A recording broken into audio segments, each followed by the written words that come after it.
I hope so. We're live now. I can repeat it. I could act surprised. Yeah. We'll get another take.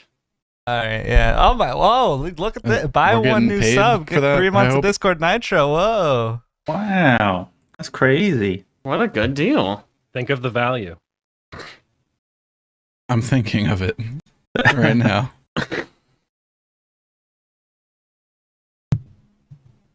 You know, I have Discord Nitro, and I don't actually know what you get with it. Great. Sounds like You a get good use of those- money. Fancy profile pictures have like movement on them and stuff. Mm, Yeah. mm. I'm sure there's other stuff you get too, but I don't know what. Doesn't just Boost make you your go faster. servers. I don't know what that does. Makes your servers boosted. Guys, it's podcast time. I'm about to say, I'm sure there's some Podcast features that I'm like using that if I didn't have the Nitro, I'd be like, oh, where's that feature? The one thing I know is that streaming's limited to 720/30 if you don't have Nitro. Oh wow. Let me tell you, 1440p 60, the choppiest I've ever seen a stream. Like, I cannot stream at that. I have to go down to 1080 to actually stream it. It's good thing you're paying for it. Mm-hmm. Yep. All right, we're live. Audio's working. People can hear us in the world potentially. Cool. Love it. We haven't podcasted in a few weeks, and also Aaron's still not here. So Server now almost it's gonna be died a at the same banger. time. I mean, it's Yeah, everyone's lot. sick and dying. Oh, server- it's just good to be here. The server that runs a lot of the tech that we're using now was dead for like over a day. Over a whole It's day. tragic. I know, it's right? crazy. What happened to it? It the water cooler died on it, so it pegged out at like 100 degrees Celsius and started flashing critical numbers at me, and I was freaked out and turned it off. Oh, that's fun. yeah, it's reasonable. Wow, so it's your fault that it was down. Yeah, I Could've could have just just left left it it. I could have just left it on and hoped it didn't die or catch on fire. Yeah. But I opted to turn it off until I had time to go to Micro Center and pick up a new water cooler. That's why you shouldn't water cool your servers. Yeah, I Wait, guess. you could have just put a fan next to it, right? I say I don't know what to tell you. I've got 6 fans in mine, and guess what's still running? Yeah. Yeah, got him. If I had an air cooler on it, it probably wouldn't have died. I mean, I can How also bad would hear it be- the server from 2 floors up in my house, but you know, how bad would the CPU get if the fan on like the air cooler attached to the CPU died, but like the rest of the fans in the system were fine? Bad. it'd get It's pretty probably still bad Yeah. because that's like the equivalent of what happened. hmm It's like I'm the sure pump that would stopped still be working. bad. It may not be 100 degrees Celsius bad, but it probably gets up there. It's like still air moving in the case, I guess, sort I of. thought it would be cooler. Cooler guess. than if Mhm. the fan was working. Yeah. Yeah. hmm Okay. Some- See, the myth fan spins, perpetuated which by- is friction, which generates heat. Exactly. Yeah, Mhm, yeah, Thank yeah, you. yeah. That's a good point. Plus, you have to like Physics. use power to power the fan, and power heats Yeah. things up. For sure. That's a good point. I should turn off all the fans. You know what you really should do? You should like shrink everything down and make it really close to each Oh. other. I was about to make that joke, dang it. Oh, Will Arrow man. ever not be funny? No. Are they Arrow's still making that show? Is it still on? I don't think so. I Shame. believe it is Arrow? concluded. No, Yeah. It concluded, yeah. Too bad. Too bad. I could spoil it and tell you There's the some- ridiculous ending. Oh gosh, please do actually.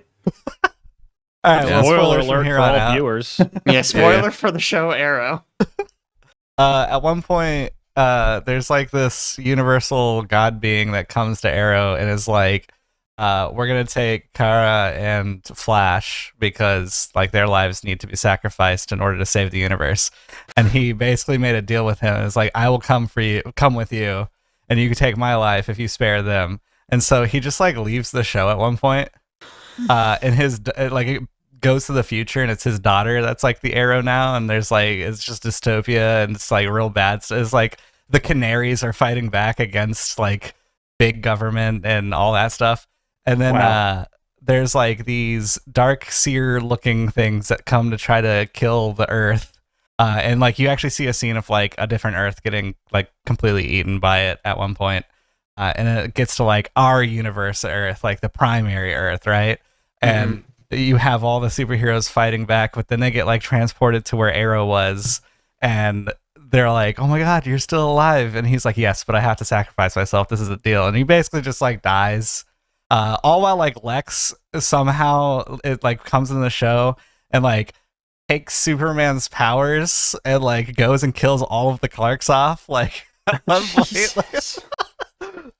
it's crazy. It's crazy stuff. Doesn't he come back as a god in the Flash show or something? Lex or Oliver. Anyone. yeah, I mean that's part of it because it's like it was a crossover that they actually did the whole like, oh, Arrow's back and like this is the ending, and that's how they closed Arrow down. They actually brought Smallville's Clark Kent in at one point, and Oh. he had like given up his powers, and I've seen that scene. yeah, which I thought that was cool. I mean, Yeah. if you watch Lex is- Smallville back in the day, then you know. Yeah, Lex is Cool going nod to around those stealing fans. Superman's powers, and he gets to Mhm. Smallville Clark, and Clark just punches him in the face. Yeah. He's like, He's "Why like, aren't you you affected know- by kryptonite?" It's like, I don't have powers. I'm a farm boy and can punch you. Wait, Wild so you stuff. can just choose to give up your Superman powers and you're no longer affected by kryptonite? Yep. Caleb, I come think on. he had to go through more than just choosing to, but Okay. effectively, yes. Yeah. Watch all What a universe. episodes. You just got to watch the entire Smallville show to understand. Mhm. Easy. Oh man, that's a great show. There's like all the Kryptonites that do different things. Red just made him like basically drunk, like inhibition out the window. Mm. Good stuff. Well, Definitely stuff. welcome everybody to the forecast episode 205. We are This is converting the to a Arrowcast? full-time Arrowcast. Yes. Finally, yes. We've all been waiting for it. No more video Gotta get Arrow games, out of the no other picture. shows, no other movies. Not talking about Arrow tabletop only. anymore. Arrow only. Ooh, we should make like an arrow tabletop. There probably is Oh, already gosh, one. there All those probably arrowheads is. out there, you know. No, but in all reality, today we are talking about some huge Pokemon leaks. We've got Destiny Mobile is officially confirmed. Got some anime stuff going on. If you'd like to know more about what we do, you can follow us on our social channels, or you can check out our website at wearethehorizon.com, where we have a ton of original content for you to browse through, including our new Pathfinder 2e campaign, Crown and Conquest. Additionally, everything we talk about will be in our cast notes, which is pushed out to whatever podcasting app you're using. My name is Alex McCausland. I'm Ben Diaz. I'm Caleb Juno. I'm Chad McCausland. I'm Jake Fetterkyle. Great. And we have no Aaron this week again because he is out Woo! for months at a time. It He's would in the seem. Windy Too City, scared of the baby. Arrowcast. Mhm. Man, wouldn't he be so thrilled to come back and learn we only talk about Arrow now? He's gonna Yeah. be so excited. Hiya, dude. Gonna be like, we're watching Arrow? What do you mean? It's like, yeah, we only react to Arrow now. Like that's Mhm. Sorry, man. We know it's what you wanted. clickbait content, you know? Nostalgia. Mhm. We have like assigned episodes we have to watch in between casts. Well, we should do like every episode. We watch an episode of Arrow. Yeah. Live. Yeah. We'll do like a watch along. Mm-hmm. It's perfect, just in time for Halloween too. Is Arrow related to Halloween in some way? You can dress up as Arrow. Oh, great. There's a lot of people with costumes in that show. Makes sense. See? There are. Not really good ones, though. Well, yeah, that just means your costume is easier, right? I guess that's true. Do we have a Chad's Community Conversation primer this week, aka CCCP? We do. This one doesn't have a username though, so you know. No. They need to fill that out. I think this one is kind of stemming from something else we're going to talk about on this podcast. Ooh. But it says, do you think that mobile gaming has evolved into a true competitor for console and PC gaming, or does it still lag behind? Oh, man. I mean, are we talking about financially? Because it's It's way way ahead of ahead. both. Yeah. Yeah. combined. To clarify, How is Well, that possible? to I clarify- just don't understand. I don't either. when we say mobile gaming, are we referring to Android and iOS? Yeah, sure.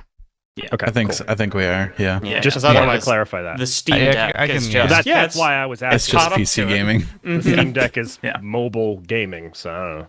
Yeah, I mean the other thing that's kind of tricky. I guess it's usually older games that I can play on mobile, right? Like I can play Symphony of the Night on my phone. Mhm. The best version of like Final Fantasy Tactics is on my phone. Yeah. I guess that is like old games, so technically, literally it has not caught up in that regard. It does seem like a lot of big names nowadays are also releasing on mobile. Yeah. It kind of went with like all the gotcha games. Yeah, Gotcha's so big right now. Like, Really, I feel like it's more like the gotcha games are coming to PC now. Yeah. Yeah. maybe 'cause, like Honkai Star Rail Yeah. does not look like a mobile game to me, but it is like probably primarily a mobile game if you think about it. Yeah. I mean, I think those games, Honkai Star Rail and Genshin Impact, and now, why does something Xenozone else? Zero? Thank you. Xenozone Yes, Zero, Xenozone yeah. Zero. I think those really like kind of popularized the move to mobile for like quote unquote real games, where it's like, I guess spoiling the episode a little bit. I don't know if the Destiny news about them coming to mobile happens without Honkai Star Rail and all that other stuff. Sure. Without their crazy success, I don't know if they would have even bothered with something like that. Like most of the big battle royales have a mobile version. Yeah. Yeah, I was going to say that. Call of That's Duty, true. Fortnite, I think Fortnite definitely PUBG. pushed the FPS genre, which it's not FPS, but you know what I mean, into doing mobile stuff because it was so successful with that. Call of Duty has it. Yeah, Destiny, man, it's like this question for me is more like I just don't like playing games on mobile. So Yeah. like it baffles me that like mobile is a medium that people actually like play and also like money is spent there. I play like pocket chess or something like on the plane. Like, it's something easy. It's nothing that has Chess. precision to it or so, like I don't know. If I wanted to play like an actual game, I would get the Switch Steam Deck, a controller in my hand, which I guess you can hook up controllers to mobile devices now. So Mm-hmm. Yeah. it's, Yeah, I that mean, does it's pretty work. much just becoming a handheld console. Also, Yeah. this week I've been playing. Actually, last few weeks I've been playing a lot of Slay Spire on my phone, and then this past week I've been playing a lot of Balatro on my phone. Mm-hmm. Are you at the think- house? Like, what are you doing? It's like in the living room, just chilling. I think Go really upstairs. the mobile games seem to shine in that casual genre of games. Mhm. I think really that genre that used to exist on PC has really mostly moved over to mobile. Like I feel like you don't see as many of the like extra like solitaire and like obviously we used to only have computers, so they used to release every game on PC. Now I think a lot of those more simple like casual games they're not even coming to PC, they're going to mobile directly. I don't think it really compares to the more first person shooters and the more hardcore games, but that's not really what it's going for. Yeah. Yeah, when it comes to catching up, I mean, screen space, you're always going to be limited by screen space when it comes to Mhm. mobile gaming. And you're always going to be limited by like the size of the hardware. You can fit so much more stuff in a tower than you can in a tiny phone. I mean, as the technology gets better and phones get better, so are PCs going to get better and consoles Yeah. are going to get better. Honestly, It'll never catch up in that regard, I don't think. I think of it almost at this point, it's kind of similar to comparing like a Nintendo console to the rest of the console market. Like Nintendo's always behind on tech, so their games are run worse or look worse, and they don't go for the more like big strategy games, big, shooter games as much. They have their niche and it's lower quality but it's still there. It's still a console. I think mobile games have fill a similar niche. I know that we have a list that we're actually going to do, but I kind of, looked up top grossing mobile games because I was very curious. This is Interesting. the money is ridiculous in these. Yeah. insane, I'm gonna man. do the top 5. But before I do that, do you guys have any ideas on like what could be in the top 5? Clash of Clans. Sure. Hmm. Genshin Impact. That's a good guess. Actually, no. Maybe. No. Yeah. Oh no. I There's guess going to be some Bejeweled. kind of Bejeweled-like game. I don't know Or if it's Candy- Bejeweled Candy or Crush, not. Candy Candy Crush. Crush Candy is it, number yeah. 2. What about what's the what's that one with where you fling the birds at the pigs? Angry Birds. Angry Birds. I don't think so. It'll be on wonder there. if There's that no one would be. microtransactions. That's true, actually. I forgot about That's not even numbered. You It's got so your far stuff. down. It's past 46. Yeah. So.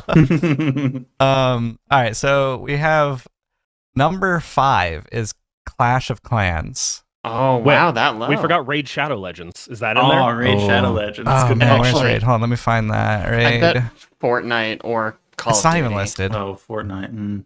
Yeah, right. Okay, so number 5 is Clash of Clans, like I said, and it's at $10 billion. $10,200 million. That feels like a crime. That's crazy. Monster Strike, which I've never heard of, Mm-mm. is 11 billion. PUBG Mobile also Wow. 11 billion. 11 Really? billion, 41 million, 11 billion, 21 million is the comparison there. Candy Huh. Crush is 12 billion even. Wow. And then Honor of Kings / Arena of Valor is 18 billion, 664 million. Wow. Which that's a I've never tough even game. heard of that game. Yeah. Right? It's I looked it up and it's a Chinese MOBA, so you know. Okay, sure. Mhm. Chinese League of Legends. Yeah, That'll do it. that is crazy. Pokemon Go only reaches to the top 6. Okay. Pretty good. Genshin's 11. Is there anything else in here that we talked about? I don't think so. Call of Duty Man. Mobile is 40. Wow. All these mobile games making so much money is why we had that spurt that was terrible, where every game had microtransactions for no reason whatsoever. Yeah. Yeah, The PC. spurt we're Out of, currently living in.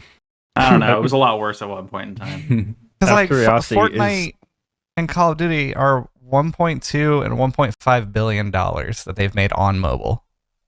Out Yeah. of curiosity, is Diablo Hmm. Immortal on that list? Let's see, Diablo. Yeah, it's 500 million. That's Probably it, 'cause huh? A lot of Diablo players were like, I ain't playing that. Yeah. I feel like it made an absurd amount of money really fast, but maybe it fell off after a bit.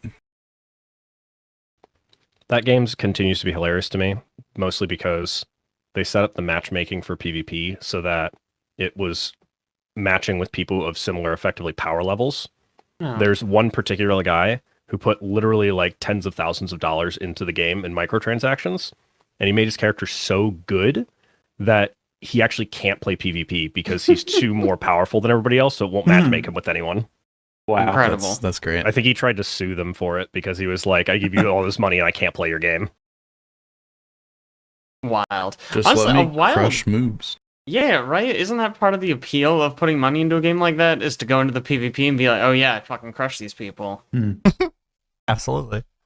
Yeah, if there's one minuscule good thing they did with Diablo Immortal, it's the fact that they didn't let people do that. Wild. All right, so we still don't have Aaron, so we don't have like a game show. So I was kind of thinking about how to fill the void, and we kind of Mm. literally just did the thing that I was planning on doing, but slightly Mm. differently. Okay. Lists are back, baby. So are we done? But lists. are back. This is the Wikipedia list of best-selling video games. Oh. This is just how many units of game is sold, and I was wondering if people could guess like the top 10. GTA 5. Oh, easy. Oh, yeah. yeah. Duh. GTA have, 5 like, at nothing number else. 2. Number Number 2. 2. 200 million Number units one. sold. What the heck? Am I This is correct not in mobile assuming... games, right? Answer that question first. What was the question? Sorry. No mobile games, right? This is just using This console. this is the. I mean, I guess mobile games could be on here, but nothing. They're not in the top 5. I don't see any of those. Are they also paid games only? I'm kind of assuming. Otherwise, free games Yeah, so would massively tip there it, is right? like Hmm. kind of an exception in here, but I don't know if it counts or not. But yeah, this is paid mostly. Mostly. What could be number one? Yeah, it's I'm not gonna GTA take 5. a That's stab. crazy. At Call of Duty Modern Warfare 2, the original. No, Okay. that's probably not close. There's gotta be. Modern Warfare the original is down the list a ways. There's gotta be. 30 how million much copies. is Call of Duty and games like that on there a lot? Was PUBG free or did you have to pay for it? You PUBG, didn't you have had to to pay pay. that. Okay, That PUBG. could be number one. PUBG is number 4, 75 million close. units. Okay. Oh, Minecraft? Ooh. Minecraft. Minecraft is number 1. There you Huh. go. Yep. mhm, Okay. 300 million units sold. Interesting. Here, Wow. let me, You have to buy Roblox instead of this. I think it's free. I think That's it's free yeah. also.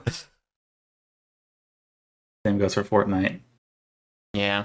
So we have 3 of the top 5 so far. Yeah, so you got Minecraft, pretty Grand good. Theft Auto, PUBG, that's at 4. You're missing number 3. Number 3, huh? Hmm. Is it another GTA? No. GTA 4. GTA 4. Is it Red Dead Redemption or Red Dead Redemption 2? Red Dead Redemption 2 is at number 6. Ooh, really close though. Okay. 65 million.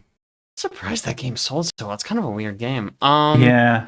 There are some Nintendo things you guys are missing. Oh, Nintendo things, huh? Super Mario Nintendo. World.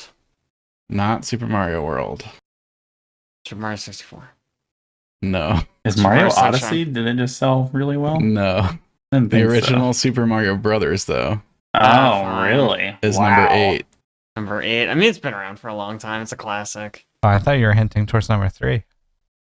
Are you Is looking it- at the One of the list? Splatoons is not Oh, on no. this list, is it? There's no way Splatoon's You are on looking this at- list. Splatoon is not here. Okay, Thank good. fucking God. But is Breath of the Wild? Breath of the Wild is a ways down the list, but not in the top 10. Okay, okay. Admittedly, it was single. It's only on Switch, Oh, so it's gonna not getting. be Pokemon games. That's probably true. 17 for that one. I don't know which one though. Here's okay. I pulled up the list and holy crap, there's no way. Scarlet, Pokemon Bro. Scarlet. There's one game on here that I think is the most insane thing that could possibly be on this list. But not Pokemon Scarlet. Red, green, blue, yellow. Just outside of the top 10. Hmm. Oh, is there another Pokemon higher up that we need to guess, or No. no? Oh. Okay, that's But the another highest. Nintendo game. There is another Is in the Nintendo top game 5. in the 3rd position, Mario actually. Kart 8. Mario Kart Oh. 8 is number 5. Huh. Okay, so that's all 5, right? You're still missing Looking number at 3. Super Fuck. Smash. Is number 3 the most ridiculous thing that you're thinking of, Alex? No, that one I believe. Smash Brothers, not here. It's a ways down the list, actually. Is it another Nintendo game?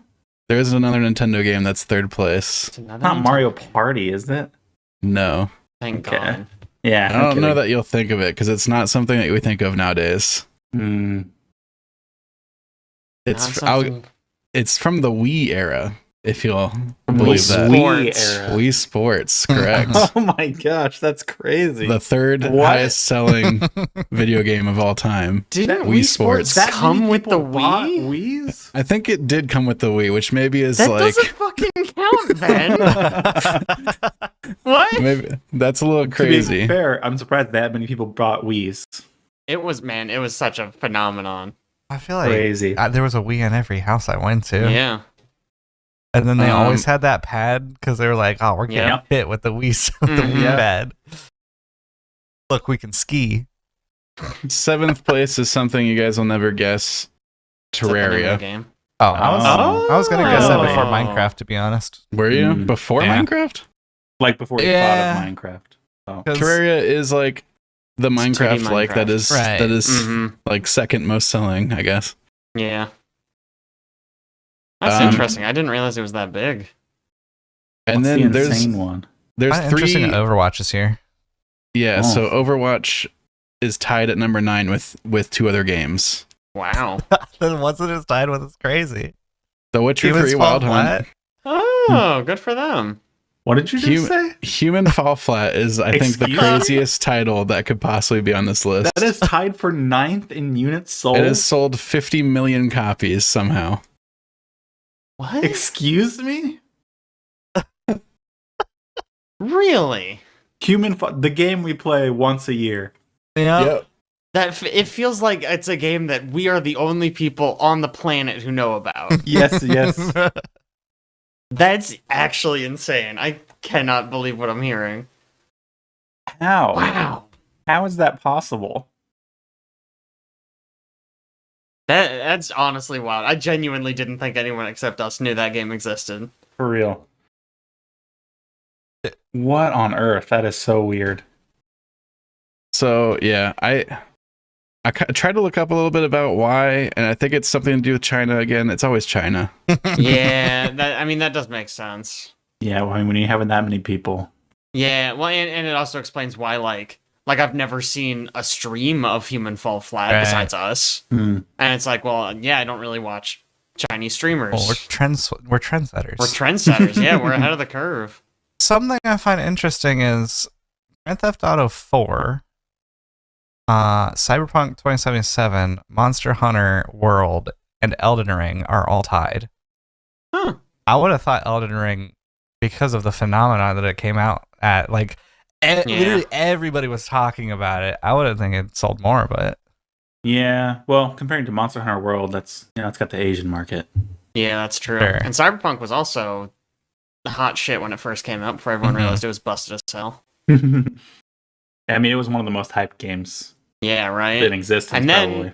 It had like a resurgence when the DLC came out and they basically fixed the entire game. Yeah. Hmm. Still haven't played since then. Been on my list, but got to It's it.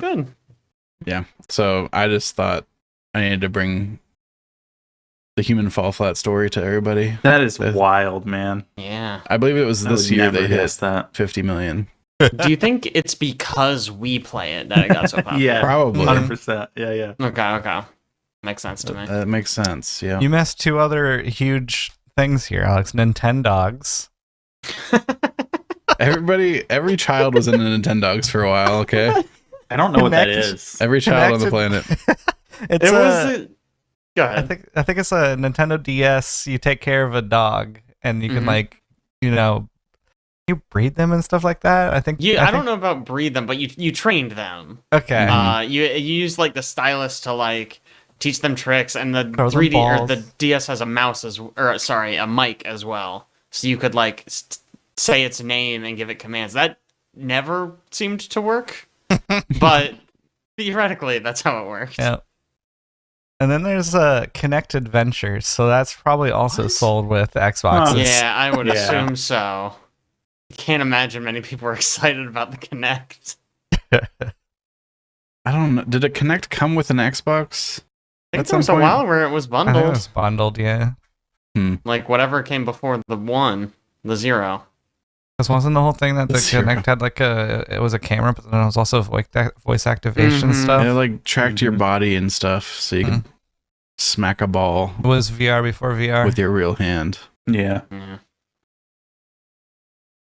It's like AR, but not in your vision, just in a 2D screen or something. It's like Wii, but without the controllers. Yeah, there you go. hmm So remember when everybody was into motion controls for one Yeah. generation? Well, it's because the Wii sold a million billion Yeah. units. The Wii sold a bunch. Sony was like, all right, let's do that. Yeah. The Xbox too. Good stuff. Speaking of things that Nintendo has done or didn't do, Uh-oh. Perfect. it's get Game Freak to protect their files from hackers. There's a massive still outpouring of information from Game Freak about all sorts of Pokemon things. They have stolen, I'm assuming, what is terabytes of data based on the nickname TerraLeak that is going Oh, boy. around. No, I think someone named Tara leaked it. Oh, that makes sense. I made that up in case that wasn't clear. Gotcha. Yeah, there's just like a ton of, well, one, there's like personal data for people that work there, so that's not great. Yeah, it sucks. But then there's like full source code for multiple Pokemon games. There's a bunch of like the interesting stuff, I think, is like internal lore stuff that was never meant to be actually published. Like there's a document that people have translated that is like the origin of the Pokemon universe. Oh. And like how the god system is set up amongst Pokemon and where humans came from and stuff. Huh. There's also some really weird stuff, which like the big memeable one is that there is an entire story written officially by somebody at Game Freak about a group of women that would go torture Slaykoths. And then one day one of them was alone and a Typhlosion or something like that raped her, and then What is happening? she had a hybrid human Pokemon baby What? later. And then also the people who usually tortured the Slaykoths found it one day and killed it, and then she was like, oh no, that was actually my baby, and then she killed herself. What? So What Man, are we sure sure that? What is The the, new point of Pokemon that game's first? gonna be fucking great, huh? Everyone excited now? Are you sure that That's- wasn't like the leaker just slipping something crazy in there? Like, Yeah, And why the fuck that's would just that somebody's be fan an fiction? official?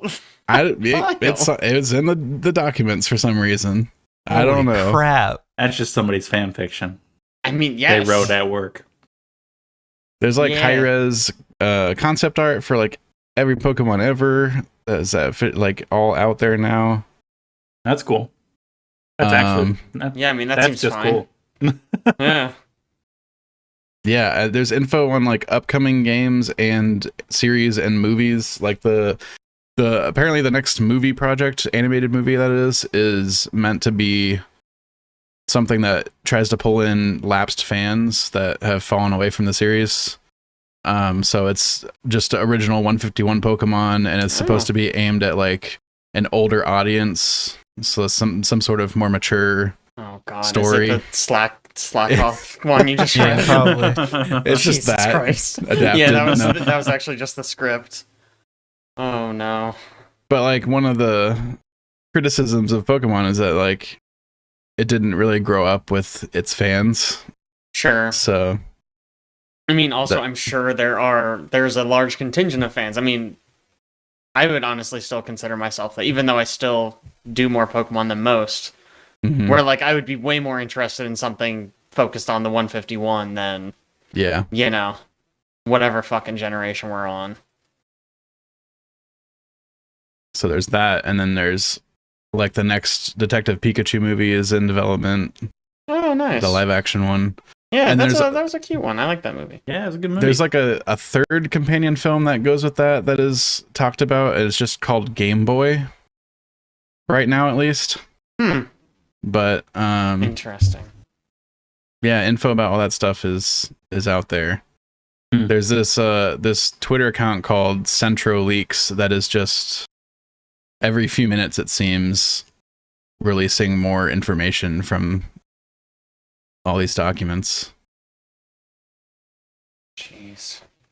So one of the cool things I saw was there was like meeting notes from the meeting where they decided to not make Ash the main character of the anime anymore, Oh. and like the reasons why they wanted to move away from him to somebody new.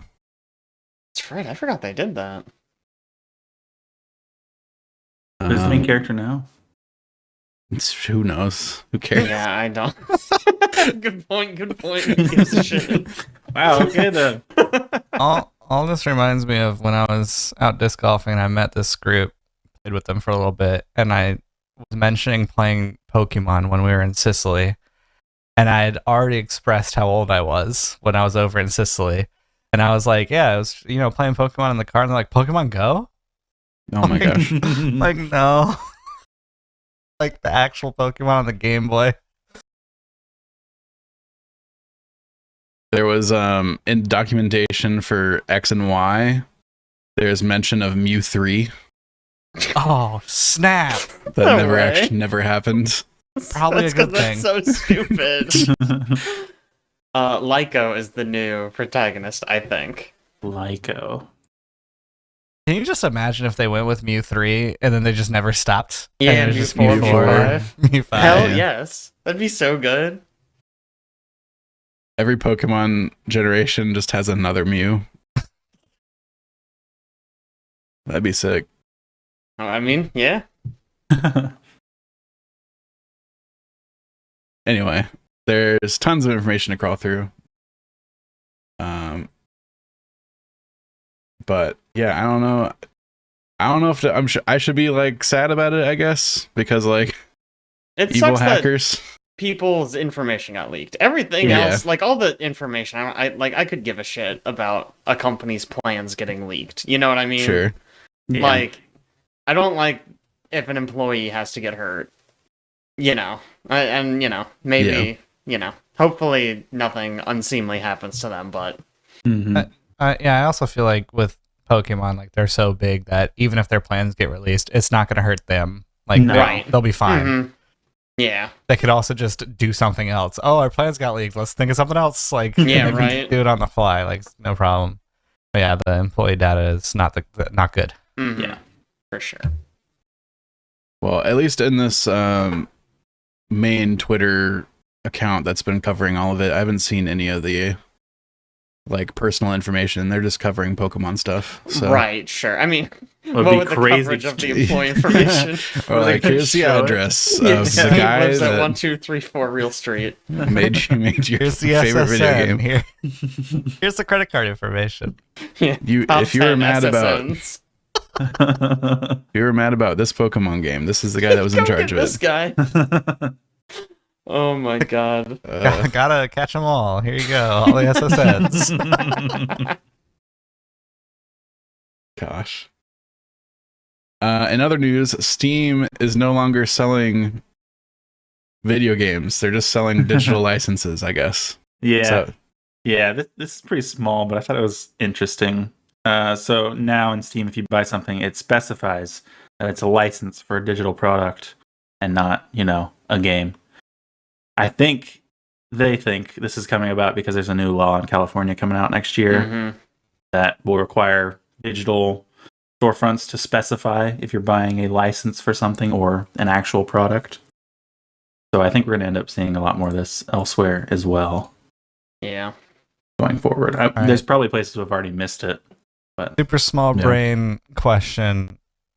Is this also coming off the back of like Ubisoft basically saying that we don't own anything? And so does this mean that like we do own the game, or like no. just No. saying we're not owning This- the game This at all? not owning it. Yeah, Oh, this okay, doesn't cool. actually change anything. I think they're just It putting doesn't. this Yeah. disclaimer here. Yeah, Just like, it's hey, basically just- that. So California doesn't get mad. Yeah, Got which it. I think those do- laws have started to come into effect because of things like Like the Ubisoft thing, the exactly. Like the Ubisoft crew thing. Yeah, Mhm. yep. Yeah.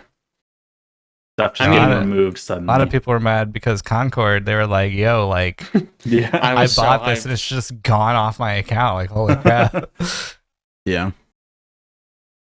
It's interesting, but also it's like business as usual. yeah, Yeah. So yeah, it is. Hopefully, though, I mean, this, I feel like this is kind of how it starts. It becomes more visible, and then people are like, hey, isn't that kind of fucked up? Yeah, Like, hopefully, public opinion continues to move that way on these things. And eventually we can get to a position where, like, they can't just steal a game out of your inventory, you know? yeah. I imagine eventually we'll get to a point where they have to specify like times that they support, like a long term support plan, essentially Mm, for digital products that they'll a have roadmap. to. sure. What if the company Yeah. goes away though? I don't know. I've always heard that Steam has like a kill switch for if Valve went under for some reason, that they would have like a way to release all your games to you to where you could still access them if you had them downloaded or something. It's a nice That idea. feels like a lot of work. Like a way to turn off their DRM, essentially. Right. Weirdly, Steam has always seemed like a relatively customer forward Yeah. service. Man, I mean, you really just gotta cross our fingers that they keep doing that. yeah. Not Like- being beholden to shareholders will do that, I think. Yeah. That's true. Yeah, I do. I don't know if anyone else ever worries about this, but like, several years down the road, Gabe retires or Yeah. passes away, and then How does Somebody this else company takes over change? and Yeah, sells right, it the immediately. right, whoever's in charge next is like, what are we doing? We could be billionaires. Yeah. And it's just, that's it. It's over. Probably, What if the next guy's like, wait, we're supposed to make video games? Half-Life 3. And then they like actually make Or video three. games? Anything with a 3. That would be nuts. Man, did you guys see all the stuff about how like, oh, Half-Life 3 is actually in development? It was like a month or two ago. I feel like I saw something about that, but I was just like, okay, sure. Yeah. I feel like we see something about that occasionally. Mhm. It's like, yeah, like- I'll believe it when I see I it. 100% am behind the opinion that they cannot release a Half-Life 3 because it will not live up to the hype. Yeah, probably What if not. they- Like does, there's though. zero chance that they create a game that actually like meets expectations and everybody's going to dunk on it as soon as it comes out, if it does come out. It won't be the first Valve game people have dunked on. What if they? Remember Artifact? Yeah, thing. they did Artifact. Yeah, everyone loved it. Huge success. They also did Dota Underlords, which they kind of let die. Yeah. That one they didn't make from the ground up, though, right? They basically purchased that from somebody who was making it Yeah, sort of. and let them kind of continue development, which, what they've done multiple times. Mm. Dota. What if they like, guys, it's here. Half-Life 3 is finally released, and it's like a Steam page, and it's like, this is Half-Life 3, and you're like, cool, and then you download it, and you launch the game, and it's just Silksong. And you're like, surprise, Silksong's finally out. We hid it behind Half-Life 3, which is not actually out. The amount of happy people and raging people that you would have Yeah, right. simultaneously on the internet. I'd be happier than I am upset. Man. I'd still be a little upset. And then you get to the end and you just play as like a little frog who has to catch fractions with his tongue. Oh, Frog fractions man. 4. Boom. It was buried inside 4? Half-Life Is there 3 a third? Silksong. Oh boy. I think there is a Frog Fractions 3, isn't there? There is. Yeah, okay. Oh, wow. 3? Yeah, because they did Frog Fractions, and then they did Glitterbitten Grove, Mhm. and then they did the Frog Fractions re-release, Oh. which had free DLC to put a hat on the frog, Uh-huh. Ah. which actually just completely changes the game. That's so different. Or wait, maybe the frog. I think the hat DLC was paid, but it basically added an entirely new game. Oh, interesting. I never heard about that. Mm-hmm. So since we're still somewhat on a Steam thing, even though we've kind of directed towards Frog Fractions, this might be a good time. I don't know if we've talked about this, but I also don't know how actually new like the new Steam family stuff is. It's Oh, yeah. pretty New. new. Yeah, we this can stuff talk is about that. cool. We certainly haven't talked about it. I don't know No, if we we should haven't. talk about it because we're gonna like tell people about it, and then it'll get abused like we're doing, and then shut Is down. this abusing or is this intended? Like what? I feel like it's not intended what we're doing. To be fair, they don't have any sort of like user agreement related to Steam families. So, do we want to tell the people what Steam Family Sharing is now? Go for it. So basically, this was always one of their beta programs, but the idea is if you are a member of a family, you can basically link your accounts on Steam together so you can all share your games. They recently rolled out like a big update that makes it a lot easier and a lot more user-friendly, but what it means is, let's say you have like 5 random yahoos who all like to play video games a lot, you can just say that you're a family and then you can just share your games. And it is really intuitively built into the system because all the games just show up in your library. There's specific what do they call them? Shelves? They call them shelves Yeah. on Like the copies. on the Oh, no, library that's page. not what you're talking about. There's No. shelves on the library page. Shelves on the library page, or you can like select your Steam family library and only shows the games that you don't own that other people do that you can Mhm. play. It also displays how many copies you own. Yeah. So say Alex and I both own Warhammer 40k Space Marine 2, whatever it's called. You picked the longest name possible. Yeah. I know, I Example. really did. And because we both own that, we have 2 licenses for it, and any 2 people who are in the family can play it at one time. It doesn't have to be us 2, it can be anybody. Which I think is really cool. And Yeah, one of the 'cause- major differences of like the new system is that you can be using your own account as long as you're not using the same license. Yeah. So like before, if you were playing any game, nobody could use any license from your account because you were using your account. Right. Now is based on the individual license. So I can go play Warhammer 40k Space Marine 1 and somebody else can play You Warhammer guys. 40k Space Marine 2 from my account at the same time. Absolute degenerate behavior.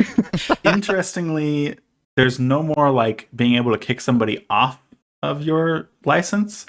Like Oh. I own Black Myth Wukong, so if Alex wanted to Mhm. play it and he was playing it, and I was like, oh, I want to get back and play it so I can finish it out.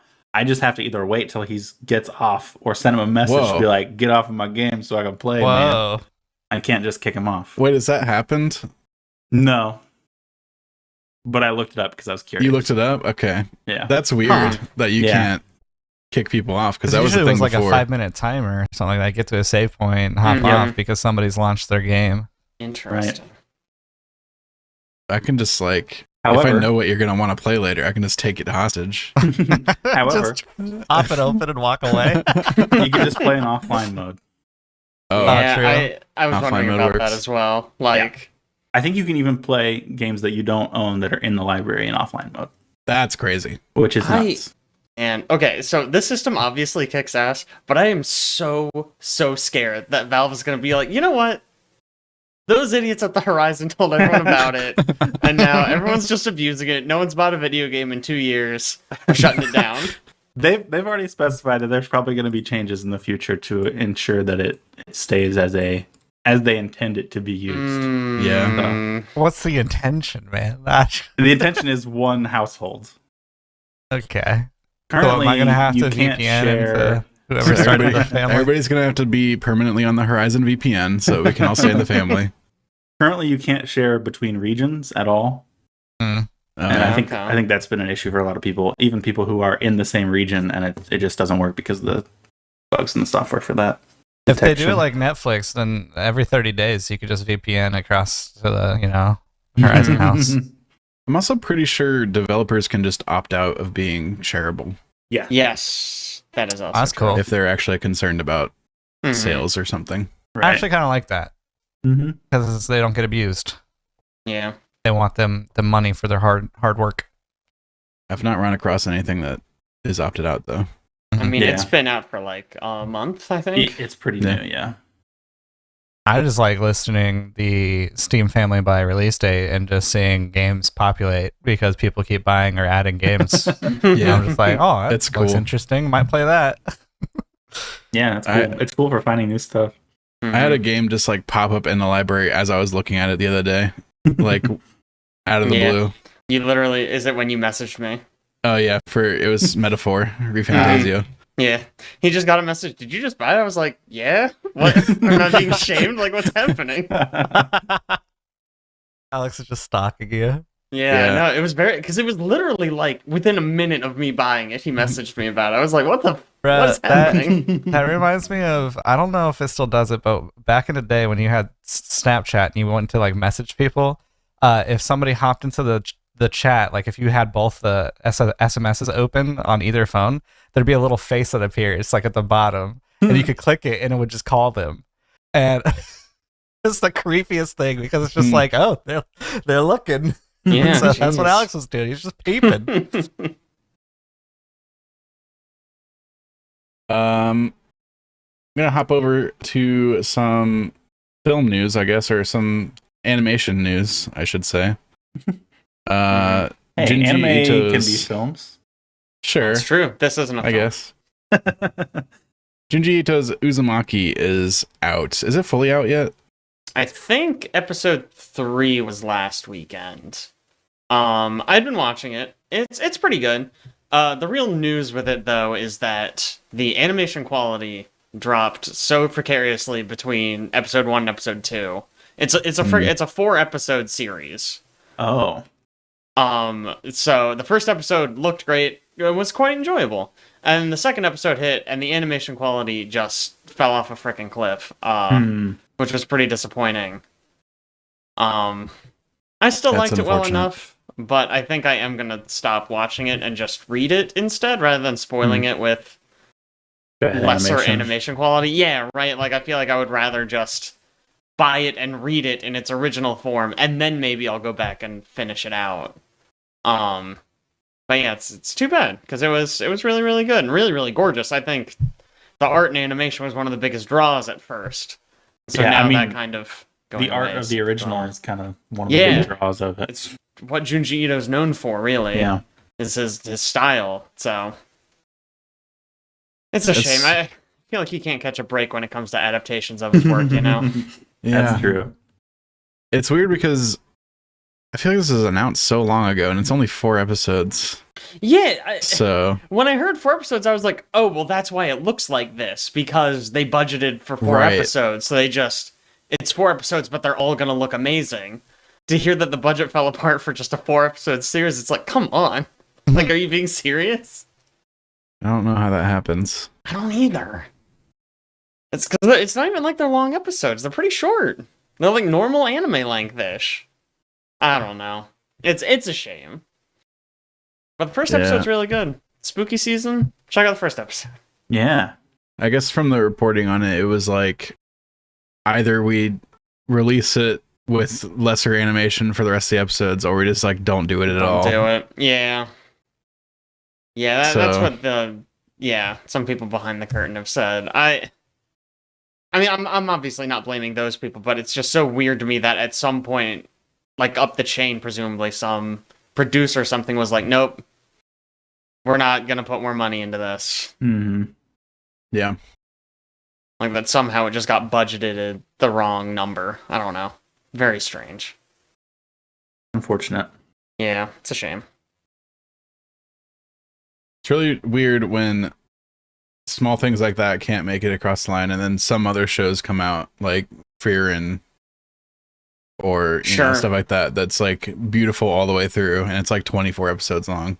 Yeah. I don't know. It's like how Who did does that work? Frieren? That's a good Kyoto. Junji Ito. question. Junji Ito did it. Yeah, it's just him. Madhouse, man. They Madhouse, always yeah. have really good animation. Anyway, we got some Bleach news as well, Chad.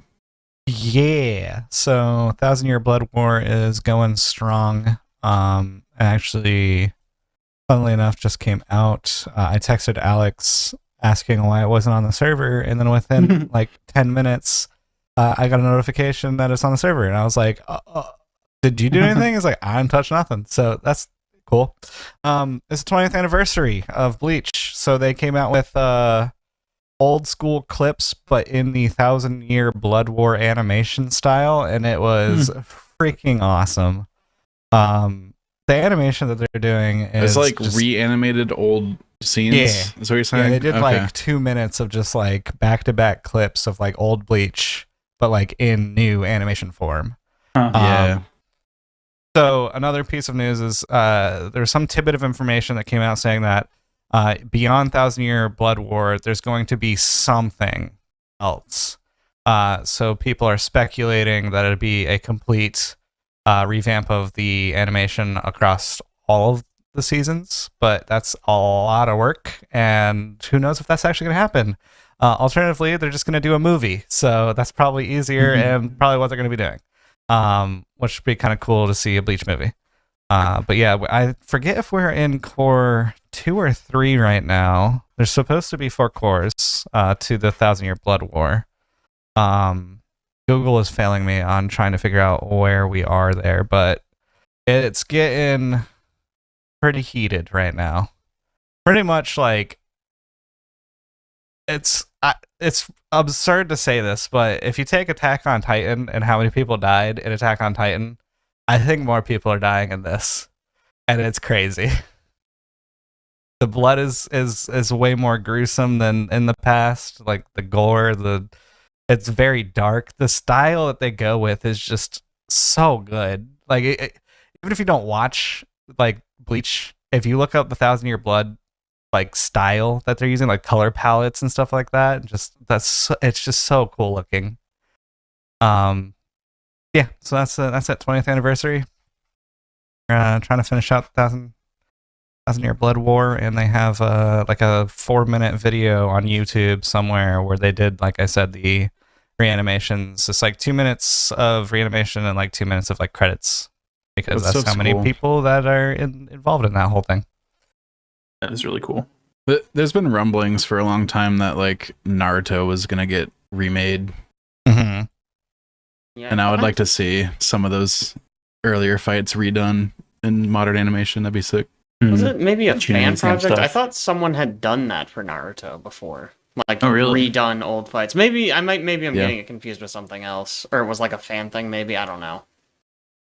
But I thought I heard something One like Piece that. is also getting remade. It's not even over yet. Good. It's just so cool to see how far animation has progressed, because like Mhm. literally I just watched, like, sure it wasn't like this year, but I just watched all of Bleach, and like rewatching these clips, it's just like oh my god, like it's so cool. I don't know, just the shading, the color palettes, just everything that they do is just so insane. That's all I got. Great. End of the cast. Wrap it up. We got some specific video game news. First thing off the top of the list is yeah. the topic of Sombra's rework. Yeah, if they don't like the character, just take her out of the game. I don't know, guys. I don't know Like how it- Spy works, but Sombra doesn't. I genuinely don't know. It's so vexing. So the most recent change that they made to my girl, it took away infinite stealth. Now you only go into stealth for 5 seconds after you throw translocator. What's the point of her That's character? all the stealth you get. It's a- period. Yeah, that's it. Yep. What's the point of her character? I don't know. Genuinely, I don't know. Is she getting reworked because she's like in the top class, like just way too good? Doubt People it. complain about her all the time because she's like annoying to play against. So I think Well, that's like the as a reason why they healer, keep on you just trying to start getting change pecked her. in the back. Why don't you Yeah, stick with your like tanks a you're- little bit more? I don't know. Like supports will complain that she just pops up out of nowhere and kills them and then slips out. But I mean, that's her character, though. Like, Uh-huh. you have to, what you else? have She's to not doing account for anything it. else for the team except for trying to kill the supports. Like, Like put a freaking Brig back there. Stop playing Zen Yeah. or something. I don't know. it's, I never really had a problem with it, and I thought her playstyle directly before this rework, when they reworked her the first time, second time, whatever. I would The call that the second time, probably. second rework, At least. most recent before these changes. Maybe I thought her playstyle was really fun. Yeah, no, I was kind of down on these changes when they first announced them, but they ended up being quite good. Virus, I'm still kind of whatever on, but she still worked pretty well. I thought she was like really dynamic, like Yes. the way you could use translocator all the time to like slip in and out of places, and Oh, that's the other change they made. So she throws the translocator, she's in stealth for 5 seconds, and translocator has a 7-second cooldown now. yeah. Used to be 5, now it's 7.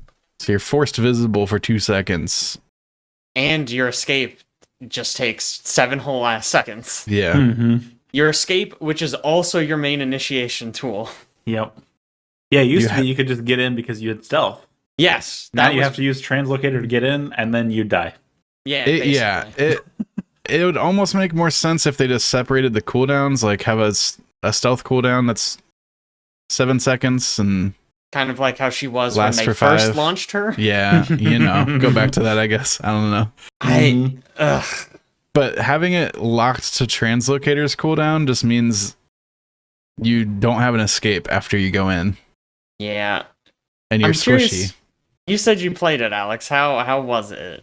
It feels like you don't have an escape after you go in. That that makes a lot of sense. It's really weird. It basically pigeonholes you into not flanking anymore. You can do some off-angle stuff where like you don't try to stealth up behind people. You just kind of take weird angles and try to get people that way. And then when people start noticing where you're at and shooting at you, you translocate out after that.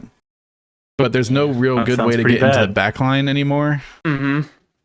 Yeah, for the stealth flanker character to not be able to flank seems kind of like a miss. She almost feels more like you should just play her like soldier or something. Just like stand with your tank and shoot. Yeah, I was He's not going watching. to deal nearly as much damage, I feel like, as soldier. She Well, does. so They they brought back gave her. opportunist. So if you hack somebody, you do 20% more damage to them, which is quite a bit. It is. You The can problem melt is people. though, you have to hack them, Yeah. and that time you spend hacking could be spent shooting. And that So it's like the hack, that's all it does, right? It doesn't turn off stuff anymore. it it turns off silences stuff. them for Oh, it does? Okay. I think a second. It's 1 second. They second. reduced it even more from before. Yeah. 1 second silence. Great. Mhm. They also made her ult more expensive. Oh man, her ult feels like it takes so long to charge. I was getting like barely 1 EMP Wild. in a round. Yeah. Especially because you're just like not as effective anymore. So you're not you're not Right. charging as much. Yeah, I was watching. Fitzy was playing it. Fitzy being a very famous Sombra streamer, maybe the most famous Sombra streamer. I don't know. Probably, but yeah. just watching him play, it was like he'd be like, "Okay, I'm gonna go try to get that Widow." He would throw the translocator, and the Widow would just hear him translocate and just wait, like just look in that direction and be like, "Okay, he's gonna show up here eventually," and then his stealth would run out, and the Widow would shoot him in the fucking head. And he was like, "Well, I guess I can't get Widows anymore. I guess I'll just stand behind my Reinhardt." Yeah. It was pretty terrible. demoralizing. Yeah. I was watching Flats player and he's like, all right, the actual strat is like translocate somewhere out of sight and not near anybody to where you're gonna hear them, and then just like crouch walk behind cover until you can get up on somebody. Then kill them, then translocate away. I just, man, why on earth would you play her instead of just playing Tracer at this point? Yeah. Like her mobility's just bad now. Yeah. But I said Tracer just sounds directly better. Yeah. She has 3 blinks and rewind. Yep. Sombra has translocate once every 7 seconds. Honestly, her mobility sounds worse than soldiers at this point. That thought Yeah. has crossed my mind. He doesn't run out of sprint. Mm-hmm. You Amended also like a soldier. you have faster movement while you're cloaked, but since you only have 5 seconds of cloak now, you feel so slow to just try to move around the map. Mm-hmm. You're just like exposed and walking slowly, and you have like no HP. I did hear sort of a conspiracy theory that I almost want to believe. So the new season just started, and the Yeah. mythic for this season is Widow. So maybe they're like, people need to play Widow and buy the skin, so we're gonna make Sombra really bad, Yeah. so everyone wants to play Widow. That's probably not true. It's a little diabolical. It's But, true. like- Winston. Are they nerfing Winston too? Hmm. I'll believe it if I they're didn't hear nerfing anything Winston about also. Winston. No. Yeah. Okay. Winston's pretty strong. The other thing that they changed, which seems really weird for them to change, was like Ramatra's. So in Ramatra's big mode, he could punch through shields, and that's been like his thing since the beginning. So you could like pick him against like Reinhardt or something. And now he no longer pierces through shields. He just does 2.5 times more damage to shields when he's in that mode. It's very odd. Yeah, another change that I'm like, I don't really understand why they wanted to do that, other than to like ruin the character. Like, just I don't know. Like his fist mode has a very short duration, right? Like it's maybe 5 seconds, Something like that. something like that. There's a lot of his character identity though, and like how you played him. Right, yeah, the idea being like you rotate between being far away and getting up Yeah. close and using your fists, and since you could pierce shields rather, you didn't go into super mode and then You know, just Be punch a shield. useless. Yeah, exactly. Strange. It's like now it's like what's the point? Why not just play like Roadhog? Yeah. I don't know. Also, Wild. Orisa has been really good for the last, half of the previous season, and they didn't nerf her at all. So I just don't know a lot of the choices in this season's patch. It seems like they're just doing stuff. Where they at with the 6v6 stuff? I think it's going to be a Technical while. Okay. Oh yeah. Yeah, I think when they talked about wanting to try that, they said it was going to take a long time to do the necessary work to do some of that stuff. Really? To add another character? Yeah, I think it's because like when they went to 5v5, they optimized the engine around it because they Oh. did a whole new engine. Uh-huh. And so if they want to go back to 6v6, they have to like be able to do that on, I think it's theorized that a lot of the problems are like they support legacy systems like the Switch and stuff like that. So if they're going to do it, they has to be able to run on that kind of On the hardware. Switch and stuff, sure. Man.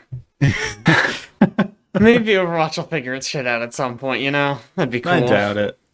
Kind of do too. Maybe Overwatch 3 will be good when they finally add that PvE stuff. Mhm, We got mhm. 2 Yeah, months till Marvel, sure. so I had Yeah, to yeah. play that instead. Or literally, Fitzy was playing, and he was like, people were like, "Oh, like, are you mad? Are you upset?" He's like, "Why would I be upset? I have Deadlock I could play. It's fine. It's fine, guys. is he We'll just go playing play Deadlock? That's so funny. Yeah, he's literally, he played Sombra for like 2 hours maybe, and then went back to playing Deadlock. What? Who's his main in Deadlock? If he's a He Sombra main, plays a I lot was gonna guess of Wraith. Kelvin. Oh, And that's Wraith. a weird pick. Wraith is the gangster lady, Wraith. right? yeah, Yeah. yeah. Yeah, he plays her a lot as well. She feels Interesting. like maybe the closest to Sombra I would have thought Haze. or Haze. Yeah, Haze Haze literally too. turns invisible. Mhm, But I Wraith has think, like the throw the thing and teleport to it. mhm. yeah. I mean, he has been liking Wraith. I think Fitzy usually just goes for like the more annoying characters. Yeah. Like, Yeah, Kelvin's got that on lock. Yeah. right. Surprised he Yeah, wasn't a interesting. May main. He plays a lot of May. That's Okay. probably more why Kelvin. He plays Sombra in Oh, May, yeah, so that's May. probably more where Kelvin's coming from. Mhm. They just added ranked to that game, I saw. Oh, nice. We gonna grind it up, boys? and it. So this is actually an interesting topic because it's not a ranked system where you win a game and you get an X number of points, and then whatever point value you're at is what rank you're at. They're doing something where they're like doing some background sorcery crap to figure out like the average skill and where you fit in the distribution curve. And then every week they update people's ranks once a week on Tuesday or something like that. Huh. Interesting. So I feel weird. like I don't mess around with ranked stuff too much anymore, so I don't Yeah. really have an opinion on it. Like Overwatch is the only game I ever played ranked, and I was always dog shit. So like, kind of whatever. I think the reason why people play ranked is to like Make see number go see number go up. Yeah. And like if you can't see that, I don't know how people will take that. Yeah. I mean, it's already match made based on some Lane. sort of rating Oh, system, you're talking right? like an So, MMR, yeah. True. not really. Yeah, it's barely different now. Yeah. I don't know. I mean, I- right now, Listening to It- people that have gotten into ranked, they say the quality of games are better just because people care more, I guess. it makes sense. Man, dude. I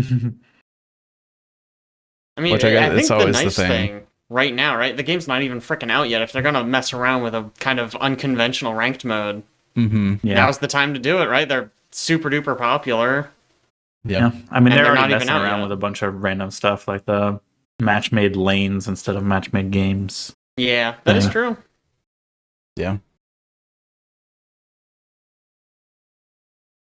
Anyway, where we at? Enough about Overwatch. Yeah, enough about Overwatch and Deadlock. Overwatch and other hero shooters. On to Sony Thingy. What was this actually called? I have Sony. literally no idea. Sony thingy. State of Was play. it a state of play? Maybe I think it was a state Was of play. it? I don't know. They had a thingy. Yeah. I don't remember what most of it was, but the big one I remember is they finally revealed the sequel to Ghost of Tsushima, Ghost of Yotai? Yotai? I think Yote was. I think it's got. gotta be Yote. Yote. Okay. Looks fucking sick. Takes place like several hundred years after the first one. Obviously, different main character. It is a girl, and she wields dual blades, like a katana and a wakizashi. It looks like she's got like a cool ghost mask and a big wolf friend. Yeah, it was implying that you were gonna have a wolf companion with you. Unclear. I know a lot of people more familiar with Japanese culture and history have looked over all that stuff. And it seems like she is, the theory at least, or maybe this is confirmed, is that she's a member of like an indigenous like group of like that island. And they, like, wolves are like sacred. And that's like one of the reasons they think that, I think. It sounds really cool. I really liked Ghost of Tsushima, so Yeah. I'm very excited. I'm especially excited to see if maybe they make a more interesting main character. Oh, you didn't like Jen? Come on. He was very for the boring. story they told, he was fine. He worked. But like every time someone's like, "Oh my god, like the bad guys, what are we gonna do?" Jen's like, "I got it. Don't worry." And it's like, "Oh, all right, cool." Not really giving me much to go off there, Jin, but you know, cool. You know, the side characters were a lot more interesting in that game. Yes. Yeah, By he was far. definitely like a blank slate type. Mhm. Where it's just like, he is just here so we can tell interesting stories around him, rather than being interesting in his own right. I wonder if they'll do multiplayer things again, and if they do, if it'll be closer to launch. Because I missed Yeah. ever being able to do that stuff. Yeah, I also didn't mess around with it at all. I also don't pay for PlayStation Plus, so Yeah, I I did don't know for a if I very even short could've. time so that I could play that. It was fun, but I don't know if it was worth it. I was surprised to hear they added a multiplayer mode. That feels like such like an early 2000s move. Like Yeah. take your critically acclaimed single player game and tack on a multiplayer mode nobody wanted. But what do I know? The other big thing that came out, and actually I remember this like a second before we started recording, is Like a Dragon Pirate Yakuza in Hawaii. They're Is that what making it's a new. called? Yeah, yeah, yeah. that's the Good. title of it. That It's- sounds like something you would make for a title. Yeah, that it sounds like does. something. It's awesome. It's so good. Yeah, it's so for anyone who doesn't know, the Like a Dragon series was formerly known as the Yakuza series.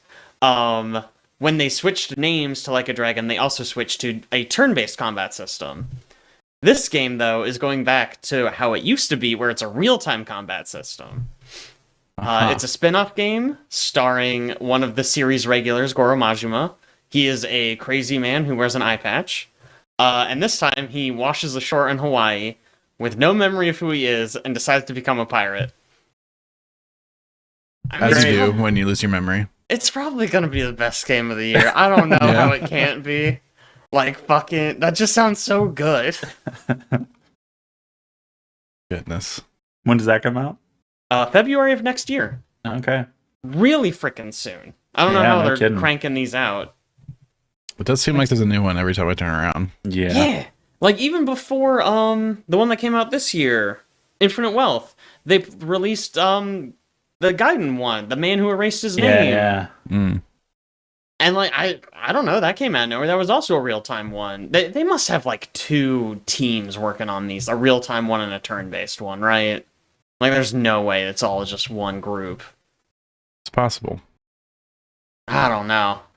I mean, so it seems like people. I don't think they've released one that people have been really down on yet. I mean, I guess I haven't really been familiar with the series for the first 4-ish Yakuza games, but Yeah. they're certainly hot shit right now. That's all I got for the PlayStation thingy. I don't. They probably announced some other What- things that I didn't. What care about Stellar Blade Near Automata? Like, Heck come on, yeah. dude. DLC for Is Stellar that- Blade. Yeah, what does that mean? Is that a costume? Is that all it is? It looks I like think- just a Gotta costume. be. I think there's more in the DLC than just the costume. Well, it does say but new that is- content. yeah. Do you fight 2B? Is content a in new no. quotes. photo mode feature. Oh, Oh, Connor's gonna yeah, love photo that. mode. I mean, people are gonna love photo mode in Stellar Blade. Come on, obviously. Horizon Zero Dawn remaster. Oh my fucking god. Yeah. Oh, yeah. This Yeah. one makes me so upset, dude. I can't believe Seriously. they're remaking that freaking game. The And most then important remaster Horizon of our time. Adventures, the Lego. That one looks kind of cute. Yeah. I don't know who wants that, but it looks It's cute. a weird choice. It is a very weird choice. Obviously, PlayStation 5 Pro was, kind of announced, Right. re-announced or whatever. Mhm. PS5 Chroma Collection. Ooh, Ooh. you get colors, guys. I What is think- The Lake Horizon House? Lego game, like they go from like the biggest IPs in any form of media, like Star Wars, Avengers, Sure. like all these big names, Indiana PC, Jones, yeah. and then all of a sudden they're like, yeah, okay, this niche, like Right. one video game exclusive title. Bro, We're gonna make a Lego version of that. I always thought Horizon was a joke, but it seems like there's a fan base that just absolutely It's- loves it. Yeah. I guess.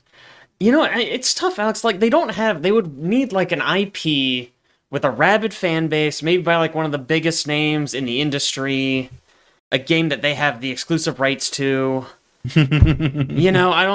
Maybe that people are hungry for a remake of, but they don't have anything like that. So Oh, they I gotta get do it all. Horizon Zero Dawn. Yeah. Nothing like that. No. They can't. It's gotta be frickin' Horizon Zero Yeah. Dawn. Just give me Bloodborne on PC, guys. I don't know what the holdup is with Bloodborne. Even if, like, I've heard people say, like, oh, it's really hard. That game is, like, held together with spit and glue. Yeah, Fine! Remake it from the ground up. I Yeah, don't Right? care. At this point, why not, right? Yeah. Or at least Bloodborne 2. Like, Yeah, either one. Do both. Yeah, both. Like, please. what? Don't remake Horizon Zero Dawn. What are you doing? What are you talking about? okay, what about this Hitman VR, though? like the Demon sure that'll Souls be remake. cool. Yeah, exactly. Is that something that they went and used the original source code for? Because it seems very new. I would guess there's no way, right? Like, that was a think PS3 not. game? Yeah. So Yeah. like just do that, but Bloodborne, Yeah, like, even if it takes a long frickin' time, it's gonna be worth it. Mm-hmm. Put it on PC, relaunch it on PS5, charge $70. But I- it's no Teenage Mutant Ninja Turtles Shredder's Revenge Radical Reptiles. That's, you know True what, that that. is a good point. That's probably where the smart money is. Or Sonic's X Shadow Generations. Jesus Christ. Ugh. What is this That's- industry? That's all I have for the state of play. There was really nothing. Mm-hmm. I mean, Yeah, the two that you said, but Yeah. Yeah. I don't know. Honestly, I'm just glad they're making another Ghost of Tsushima game. It felt like a Yeah. game that was such a good standalone that I was like, how do you even make a sequel? Like, I don't care about what Jin gets up to later. Like, what he had like a good ending for his story. Just let him be. So I'm glad. I'm very glad to see. What this they're doing with it. isn't a continuation, right? This is just No. something. Nope. Okay, Totally cool. different. I mean, it takes place in the same, Sure. country. Not even on the same Um, island, though, right? No, it's not. And I think it's something like 300 years later. That might just be speculative. I don't know how much people have actually confirmed. I did see on the emulated Bloodborne on PC front that they're progressing on a steady clip on that. It's still very, very crashy, but they've actually Yeah. got like a mod in place to increase the frame rate to 60. Wow. I saw you already? can get through like the intro So- now. Without Yeah, it crashing. so- So that's pretty big. Last time I talked about it on here, I think I reported that they made it so it's not all red. It's sounds Bloodborne, though. It's It's a not big red. step forward, I think. What's even the point? Looks pretty cool. There's some example videos on YouTube you can go check out. It's like, all right, maybe I could play it like this, and another year. The sad thing another is, 5. it's gonna be ready before Sony ever remakes it Yeah, for some true. unknown reason. It'll be ready before Silksong comes out, so there's that at least. And Frog Fractions 4. Other video game news. We got Destiny Rising officially confirmed. We talked about this a little bit on the podcast from Destiny Leaks, but we got an official announcement. We got some YouTube videos. We got some footage, some Vidocs from NetEase, who is the developer, not Bungie. Are they, NetEase, famous for Diablo Immortal. That's what I was about to ask.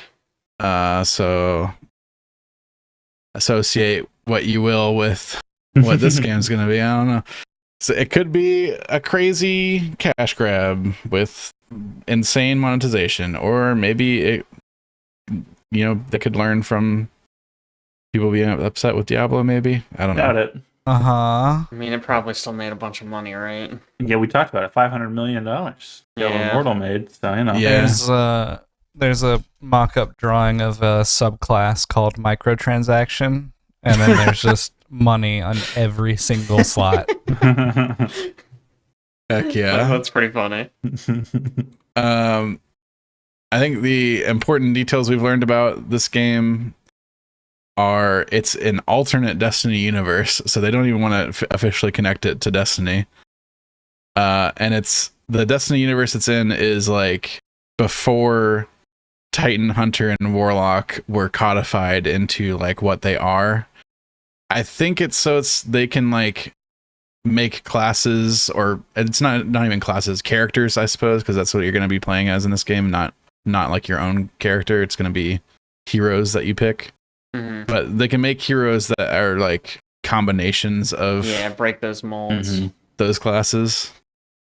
We've already seen like there's some footage of like a hunter sort of looking dude, but then he whips out what looks to be like a warlock Dawnblade and does some crazy stuff with it.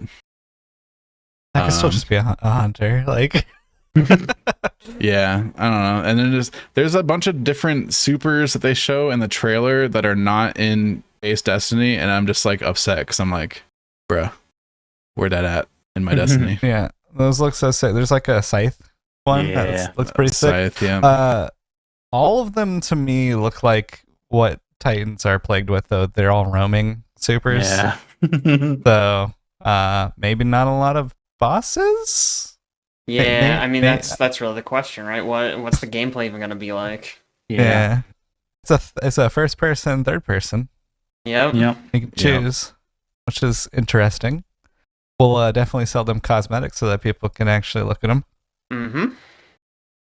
I think they actually on the site have cosmetics already on the page for That's crazy. weapons. Wow. So that's cool stuff, I guess. Yeah. So that You progresses. can yeah. go ahead. I was gonna say if it's free, I'll download it for sure and see what it's like. You can pre-register for the closed alpha. I did Yeah. that, so we'll see if I can get hands on. Mhm. I'm not putting no money into that crap though. My issue is it's on mobile. Mhm. Like, if there is a PC version of this, then sure, I'll check it out. But like, if it's just on my iPhone, like that thing gets mad hot. I'm not doing it. Do you think they'll, like a year after release, be like, all right, here's the PC version of the game now? I don't know. Mm-mm. I mean, if they Genshin it, like, then it should be on PC and mobile, and then you can Yeah. take it with you, crossplay, like, or cross progression. Like, that'd be kind of cool. I doubt it. Did they ever do that for Diablo Immortal? Is that a No, thing? that's No. why I doubt it. Yeah. Yeah, that makes sense. I agree with you, Caleb. Thanks. It's a good point Yeah. you made. Now that Alex agreed with you, now it's valid. Yeah, Before it was questionable. yeah. Hot off the presses today, we got an announcement from Remedy. Oh yeah, yeah.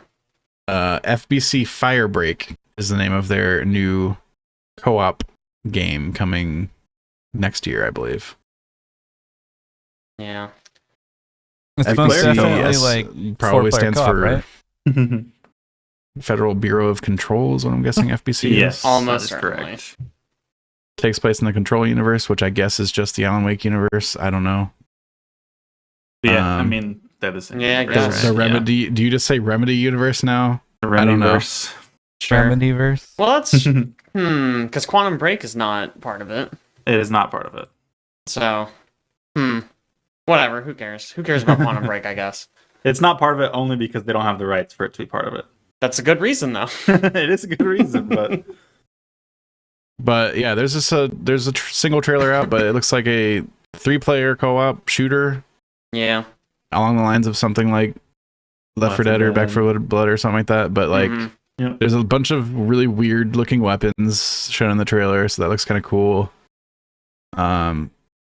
Maybe there's a hint of like maybe characters have abilities or something. I saw a dude charge at one point through a bunch of Yeah. guys. So maybe there's classes of some kind.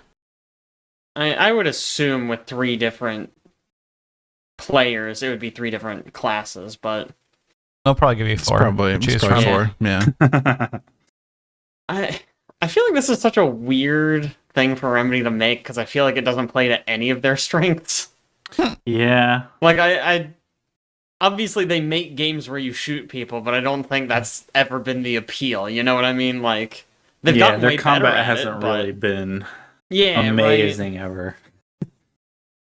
Like it's pretty decent in Alan Wake, and it is passable in Control, I would say. Like admittedly, the trailer does look really good. The shooting looks a lot better than their average. Yeah. It's just, I feel like Remedy's signature thing is just making weird shit. Yeah. And I feel like Yeah. a multiplayer shooter isn't gonna hit the same way. Maybe. I'm hoping they can infuse the weirdness into it. I mean, Yeah. we'll definitely see. At this point, it's like, if Remedy's working on something, I'm at least curious, you know? Yeah. Like, how much FMV are you gonna put in it? Yes. Is there gonna be a dancing level? I don't know. You know there is at this point. There has to At be. this point, right, it would be weird if they didn't have a musical level. Mm-hmm. Yeah. It's been the best part of their last 2 games. Yep. Hands down. I don't know. Hopefully it turns out good. Yeah. When I first heard they were making a multiplayer one, because it was like a rumor for a while, Mhm. I thought it was like a weird pickup for them. But like Control did so well for them, like I get it. Yeah. Whatever. Well, I don't think when we just heard multiplayer, we didn't know if it was PvP, PvE. Yeah, that is true. That is true. And yeah, I guess PvE is a lot more interesting to me, at least, than PvP would have been. Yeah, same. Also, I should just be glad you don't have to play as the Control girl, whose Yeah. name is Jessie Faden. There you go. Nice job. I don't like her. I think she's very boring. I just like the world building and Control so much. Yes. It's so cool. It is easily the most interesting thing about Control. And they can do like Remedy style level design and stuff like that in a PvE game. And That it is would true. work, I think. Yeah. If you did like something like the what is it called in Control? Like the ashtray maze. Ashtray Maze. Yes. That would be fun. good. Oh my god, yeah. Do that in like a co-op shooter. Yeah. It could I can see it working. I don't know. Yeah, I mean, we'll see. It comes out next year, I think you said? I believe so. I might have been making that up. No, they did say 2025. Okay. We'll see if that holds. But Yeah. that is what they said. Yeah. Yeah, Cool. it's got a page up on Steam now, 2025. Guess we'll see. Great. Page on Steam, does that mean it's not going to be Epic exclusive for a while?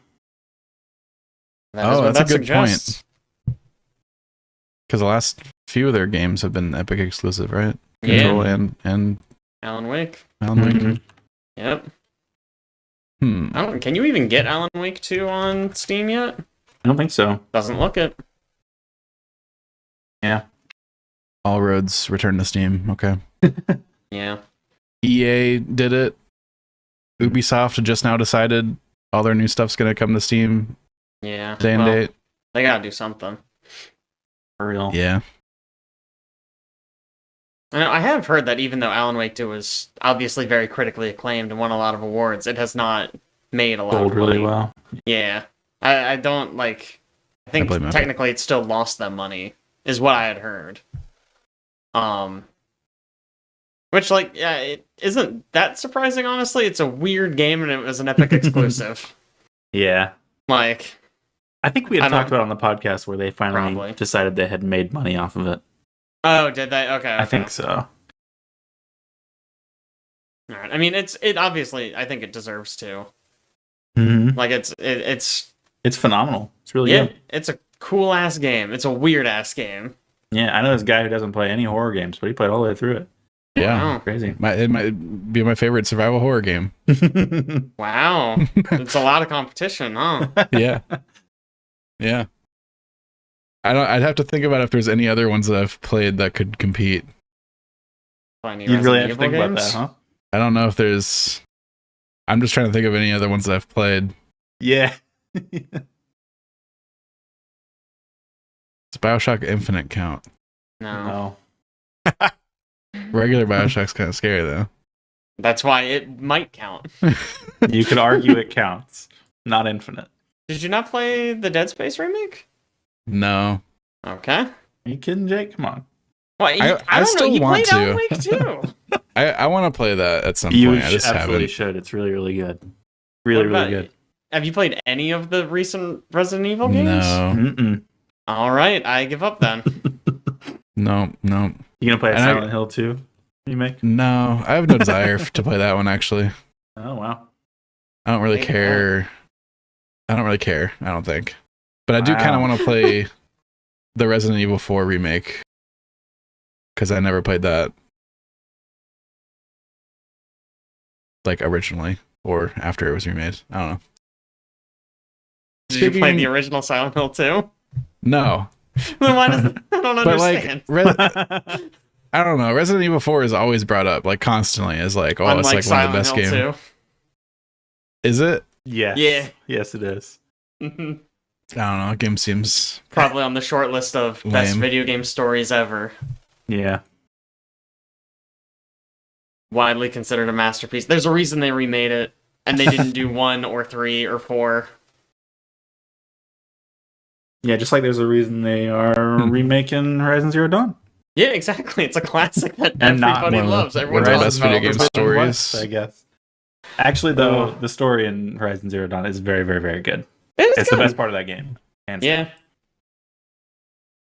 Yeah. both Horizon games chose poorly on when to release Yeah, it's and what year and Yeah. then also what month. Yeah. Mhm. They really did. That's kind of overshadowed. Yeah, what the first one was Breath of the Wild and the second Breath of one the was Wild. Elden Ring. Yep. Absolutely wild. Two like genre defining Like masterpieces. titans of their Uh-huh. of the industry. Yeah. It's like, did nobody just like look at the schedule? Because it wasn't even like, oh, those games were. It wasn't like if they released opposite Baldur's Gate 3, which was Mhm. sort of, I think, a surprise for most people. Yeah. Like, Elden Ring was already going to be the biggest thing in the world. And then obviously a new Zelda game was going to be absolutely massive. Mm-hmm. Just bad planning, guys. Yeah, genuinely. Maybe, man, we should. Now I'm excited for the Horizon Zero Dawn remake to see what comes out a week after it. Gonna be something great. Silk Song. Oh my god, don't say that. All right, let's move into. You guys know it. You guys love it. Whoopipple. Oh. Wibipple. And first thing we'll talk about here, three of us, I believe. Jake, you also played this, right? I did, yes. Okay, three of us at least have played Astrobot, which we might be a little bit late to discuss at this point, but Whatever. Hey, man, it's never stopped us before. Yeah, true that. you probably heard it from literally everywhere else on the internet, but yeah, the game's good. Good game. All right, moving on. Great. I love when we can just knock them out like this. I am not quite done with it. I'm in the last world, and then I'm probably gonna go back and clean up stuff I missed to finish out the different gold Wow. flags. Didn't even clean it up as you went, huh? I started to, and then I was like kind of getting burned out cleaning it up as I was going, and I was like, let me just like play through the levels once, and then I'll go back. So I started doing that, but there's so many cool ideas and like just little like specialty levels that deal with like one specific gimmick that I'm in love with those little design ideas. My favorite thing is you get to the end of a world and then they do like a themed level for some Yes. Sony property, and they're so cool. Yes. Mm-hmm. I was so surprised by those. I was not. I didn't know the game had stuff like that. It's delightful because it's not just like a visual homage, which is kind of what a lot of the game is, right? You'll see like plant a robot and he looks like Crash Bandicoot, and it's like, oh, that's really cute. Like that's still fun. But Yeah. this is like the whole level is based. They basically recreate the mechanics of the game in Astro. And it plays like that game, but in Yeah. Astro. It's crazy. Like, really well Yeah. too. It's not just like because I thought it would be really like gimmicky, but it does pretty good, honestly. Yeah, like this is the God of War level, and they give you an axe that you can throw and call back to yourself. And it's Mhm. like, and it works just like in God of War. And Yeah. there's like some puzzles that translate straight from God of War if you've played from God of War. Mhm. Mm-hmm. It's crazy, man. The craziest one I've seen so far, and I'm probably only missing one at this point that I haven't seen, so I don't know what the last level is, but they made a Loco Roco level, which blew me away. Did they? Oh, I was like, you picked this property? Is that the one where I- you're a giant blob and you can split into Yeah. smaller blobs? Okay. Yeah. yeah. I didn't know I what love game that was Loco from. Roco. That was That's a good level. awesome. And it plays just like a Loco Roco level. It's so cool. That's awesome. It's so nostalgic.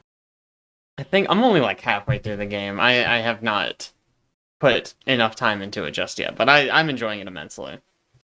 Yeah, I think if you're a fan of like Mario Odyssey, I think Astrobot's something you'll really like because it's very similar in style. There's always, every level has its own gimmick that kind of builds on a little bit. It Then- actually Next more one. reminds me of Super Mario Galaxy Okay. than Odyssey, because Galaxy had distinct worlds that each had their own gimmick. Mm. But Yeah. it does have a little more of like the collection-y stuff, like finding kind of the secrets that Odyssey had. Yeah. I feel like it's sort of like a midpoint between those two games. Man, I don't remember almost anything from Galaxy at this point. It's so long. It also Okay, has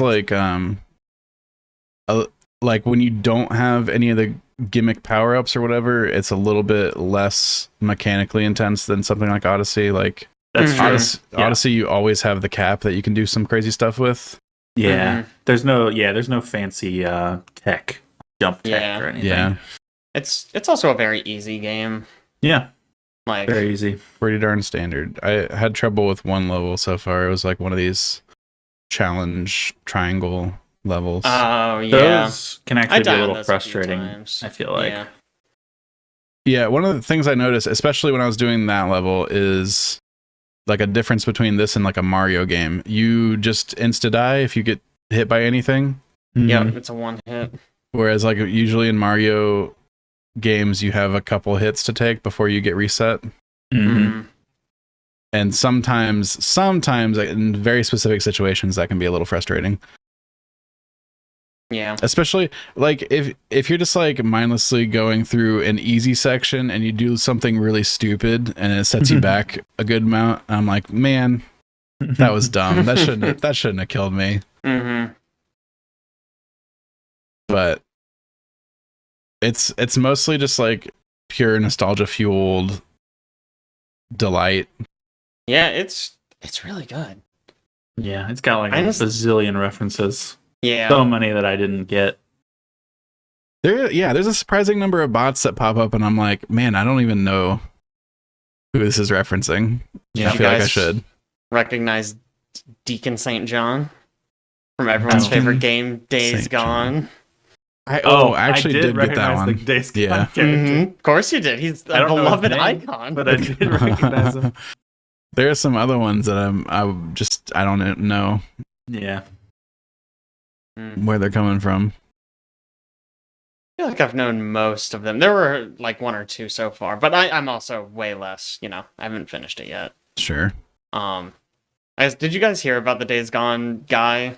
Mm-mm. He was being No. kind of salty that that Deacon St. John was included. Oh, why? Really? Yeah, he's like a dickhead though. He also Oh. was mad at fans for not buying enough Days Gone on launch. Okay. For like them Yeah. not getting greenlighting a sequel. He's just an asshole. Okay. But he was saying that like he didn't like his character being used as like a shill now.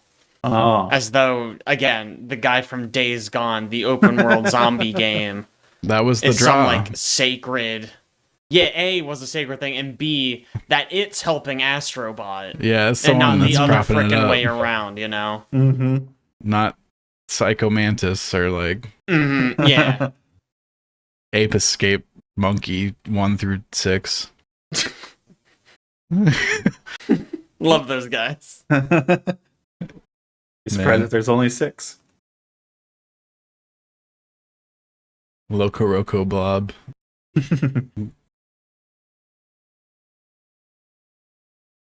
Yeah, Man, I'll finish it out, and maybe that'll make my game of the year at some spot. We'll see. I feel like I've had like one good platformer on there every year. Hmm. So I mean, you don't have to have one platformer. On I there every don't. year. You can choose not to. Alex. I don't. It's okay. yeah. Chad, what have you been playing lately? All right. Well, before I announce what I've been playing, I was very curious about the Horizon Zero Dawn release and what released around it. Mm-hmm. October 31st is supposedly the remaster release, and that is Dragon Age Veilguard's release date. Oh, So, Dragon Age Both the will- Veilguard. Veilguard. Confirmed gonna be game really of the year. Confirmed so good. That's really funny. BioWare is back. and I mean, Dragon Age is just a pretty big name, though. So, Mhm. I mean, yeah. yeah. I Anyways, hope what I've been Veilguard's good. playing, shockingly, people probably haven't guessed this. Destiny 2? What's You guys that? heard of it? Mm-mm. Mm-mm. Is Is that that like the new one Destiny coming out Rising? on phone? Doesn't ring any bells. Yeah, it's the one coming out on phone. So they released Vesper's Host, the new dungeon, for the season here, where it's like a bunch of zombified fallen, which is kind of cool. And so it's like a spooky kind of weird dark dungeon that you got to go through in the Europa landscape. So you're kind of dealing with deepstone crypty mechanics, the operator, suppressor, and the scanner. Did competition mode over the weekend, or at least a little bit that I could get on, because we had multiple peoples in the group of 3 of us that had different plans that we had to go take care of. And it was a tough one. We got all the way to the last boss, and we got to damage phase a couple times on the last boss, but man, the wind up to get to damage phase is crazy. It's way longer than any other dungeon that you have out there right now.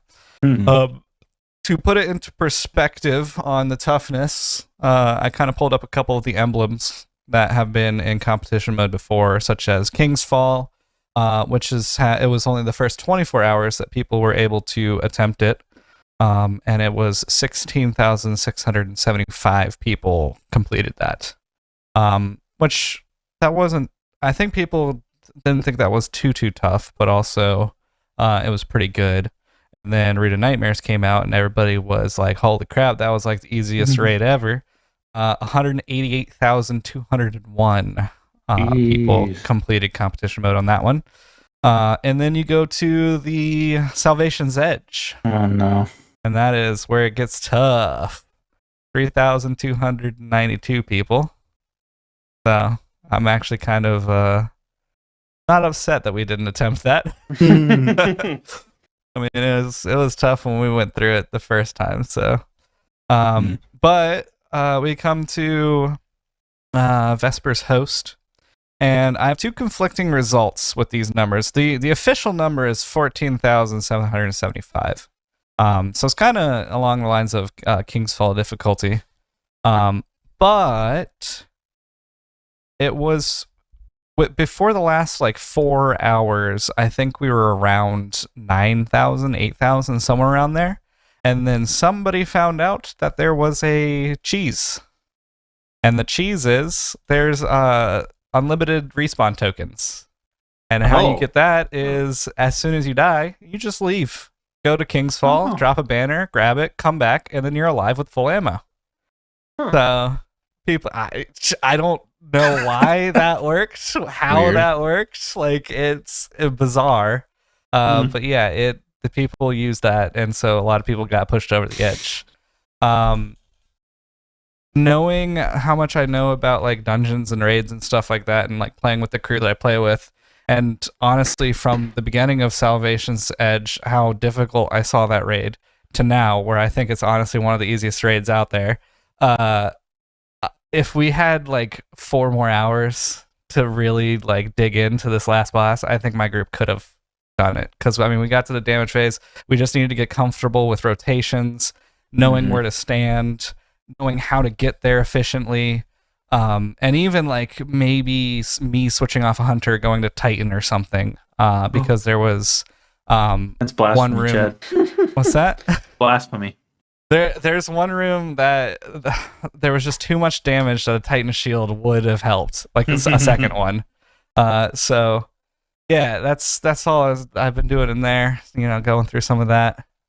The dungeon is really good. I actually think it's really good. People are upset because it's reused assets, but at the same time, it's a Europa dungeon. What are you gonna have? Sand dunes and no, it's you're having a Europa lab. That's what you're gonna get. Yeah, it's cool. It was a cool dungeon. You guys should check it out soon. And then another game that I've been playing is Throne in Liberty came out, which is just kind of a shocker for me because at first I was like, "There's ain't no way I'm touching this game," because the first thing I saw about this game was probably a year ago. I watched it play itself, essentially. It was just very mobily and it just you did an action and then it just kind of went through and killed multiple things and collected it. It's you basically could just hands off and it would play itself. Apparently they went back to the drawing board, completely revamped the game, and it's a tab targeting Lost Ark, and that's pretty much the best way to describe it. It's still got the grind. It's got the pay to win value. It's got the gear grind. There are times where you get books for your rare skills or your legendary skills or whatever, and those books you use them to kind of gamble to get level up to the next level. But the thing is you don't really lose out on those books. It's just the efficiency of the books will either be 20% or it'll be 50%. But it's not a complete miss like in Lost Ark when you tried to level up. You just lose out on everything that you farmed because it just said, "Hey, fail," and then you just lost out on 8 hours of grinding. The dungeons are pretty cool. I've gone through a couple of them. The mechanics are pretty unique. But yeah, it is. I think it's very heavily targeting a PvP fan base because there's world bosses and stuff like that out there that are contested, or open world dungeons that you can go into that are also contested, and so you can kill people that are in that area, but it's contained to that area. So if you're outside of that area, there's no PvP, but once you step foot in that area, you become tagged and you're able to get killed. And so there's purple weapons that drop from the world bosses, and it's all dependent on guild contribution. So whatever guild does the most damage to the boss gets the drop, while other guilds, who are PvPing and stuff and trying to get the contribution, are focusing on killing the boss, but then also killing the people, and it's a bloodbath over there. Which is it's fun if you're into that sort of thing. It's WoW has that here and there, But this is definitely trying to dig more into that. There's like a 3v3 arenas. There's other random events that happen out in the world that also are contested sometimes, and then sometimes they're peaceful. And they're on an hourly schedule basis. So you can kind of click open, and this is the Lost Arky part. You can click open a schedule. And you can look through it and see like, oh, okay, I need that event, so I gotta wait until 3 o'clock in the afternoon to hop on. So it's cool. It's got a lot of weekly and daily stuff that you can do, so that it's a lot of the game is self-time gated. So like you do like, I don't know, 4 or 5 dungeons, and you used up all the dungeon credits. So now you gotta wait 12 to 15 hours for the dungeon credits to be repopulated. So you can't just sit there grinding the dungeon over and over and over and over again. Yeah, I mean it's free to play, so it's a pretty good one out there for free to play. But it's made by the Guild Wars people, right? Yeah, so I think NCSoft owns ArenaNet. ArenaNet creates Guild Wars. NCSoft, this is more like a, what is it, Lineage 2, those games, and then this one came out, Throne of Liberty, so like a spiritual successor or something like that. So that it's why, if you actually look at the development process of Throne of Liberty, it's wild. It used to look like Diablo, and then they were like, let's go back to the drawing board because Diablo came out. So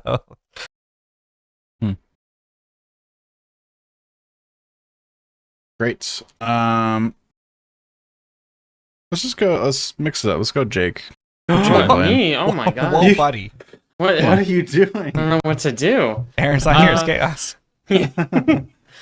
So I've been playing a lot of things, but I'm just going to talk about 2 of them today. So a new game came out called The Holy Gosh Darn. This is the 3rd game in the Tuesday trilogy by Perfectly Paranormal, I think is the name of the studio. Yeah, Perfectly Paranormal. They're the guys who made Manuel Samuel and Helheim Hassel. So I think this is like the end of the Tuesday trilogy. Well, if you have another one, it's not the trilogy anymore. That is true, and it is called the Tuesday trilogy. But so it's sort of been Tuesday? a different. All 3 of those games Tuesday. take place on the same Tuesday. Oh. Literally, I think Manuel Samuel starts as like on a random Tuesday. Yep. And then they just decided everything's gonna happen on Tuesday. That Tuesday. Nice. So this one is more of like a adventure game, like an inventory puzzler. The gimmick is that you are playing an angel up in heaven, and then heaven explodes. And so you work with Death? I think it's Death. And he gives you a little watch that lets you rewind to the start of that day. And so you basically, it's like a time loop game. You have a certain amount of time to get everything done, and then you can rewind back to an earlier point to try to do stuff. It's really fun. It's probably my favorite of the 3 games. Really? Wow. I think so, yeah. I mean, I love Manuel Samuel. That was my favorite. I think I need to replay it. It's been so long. I feel like it's kind of short, though. I think it is, yeah. Yeah. Which, like, that's fine, but this game took me... Admittedly, I was going back and replaying for trophies and stuff, but I have 8.8 hours in it. I think it took me 6 hours to finish. So it's a decently long game. And I think this setup allows like the writing to really shine. Helheim Hassel was more of like a puzzle game. Like the whole gimmick with that one, if you remember, is you could tear off your limbs and then they could operate independent of one another. Yeah. Which is a cute idea, but I feel like the pacing was really slow. And a lot of the puzzles I think ended up feeling a little more frustrating than fun. Whereas this, a lot of the puzzles involve talking to people and figuring stuff out, and that I think tends to be more fun. It lets all the funny dialogue and funny characters really shine. For the record, I have 90 minutes in Manuel Samuel. Okay, yeah, that's kind with of a story completion achievement. So Nice. But yeah, no, it's really fun.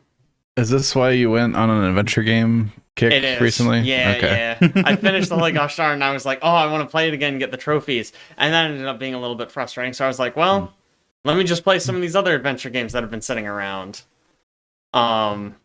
Man, I didn't have this on the list, but I guess I can talk about those. I played a little bit of Grim Fandango. That's an old LucasArts game written by Tim Schafer. It's really fun, really charming. I feel like the puzzles in that one are a little obtuse. Like, there was a part where I had to get past like a bunch of birds for whatever reason. So like I went and I got a balloon animal made that looked like a cat, and I was like, okay, birds are scared of cats, they'll be scared of this bird. I go up, I show them the balloon, they don't give a shit. Okay. I go somewhere else and I find some bread. I'm like, oh, birds like bread. So I tear up the bread, put it in a little bowl. The birds come over, eat the bread, and then go right back to where they were without giving me any time to interact. And I was like, okay, I officially don't know what the fuck you want me to do.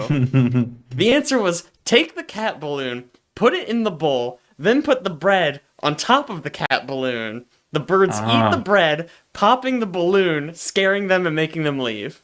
Wow. Yeah, stupid fucking me for not putting the balloon in the bowl. Whatever.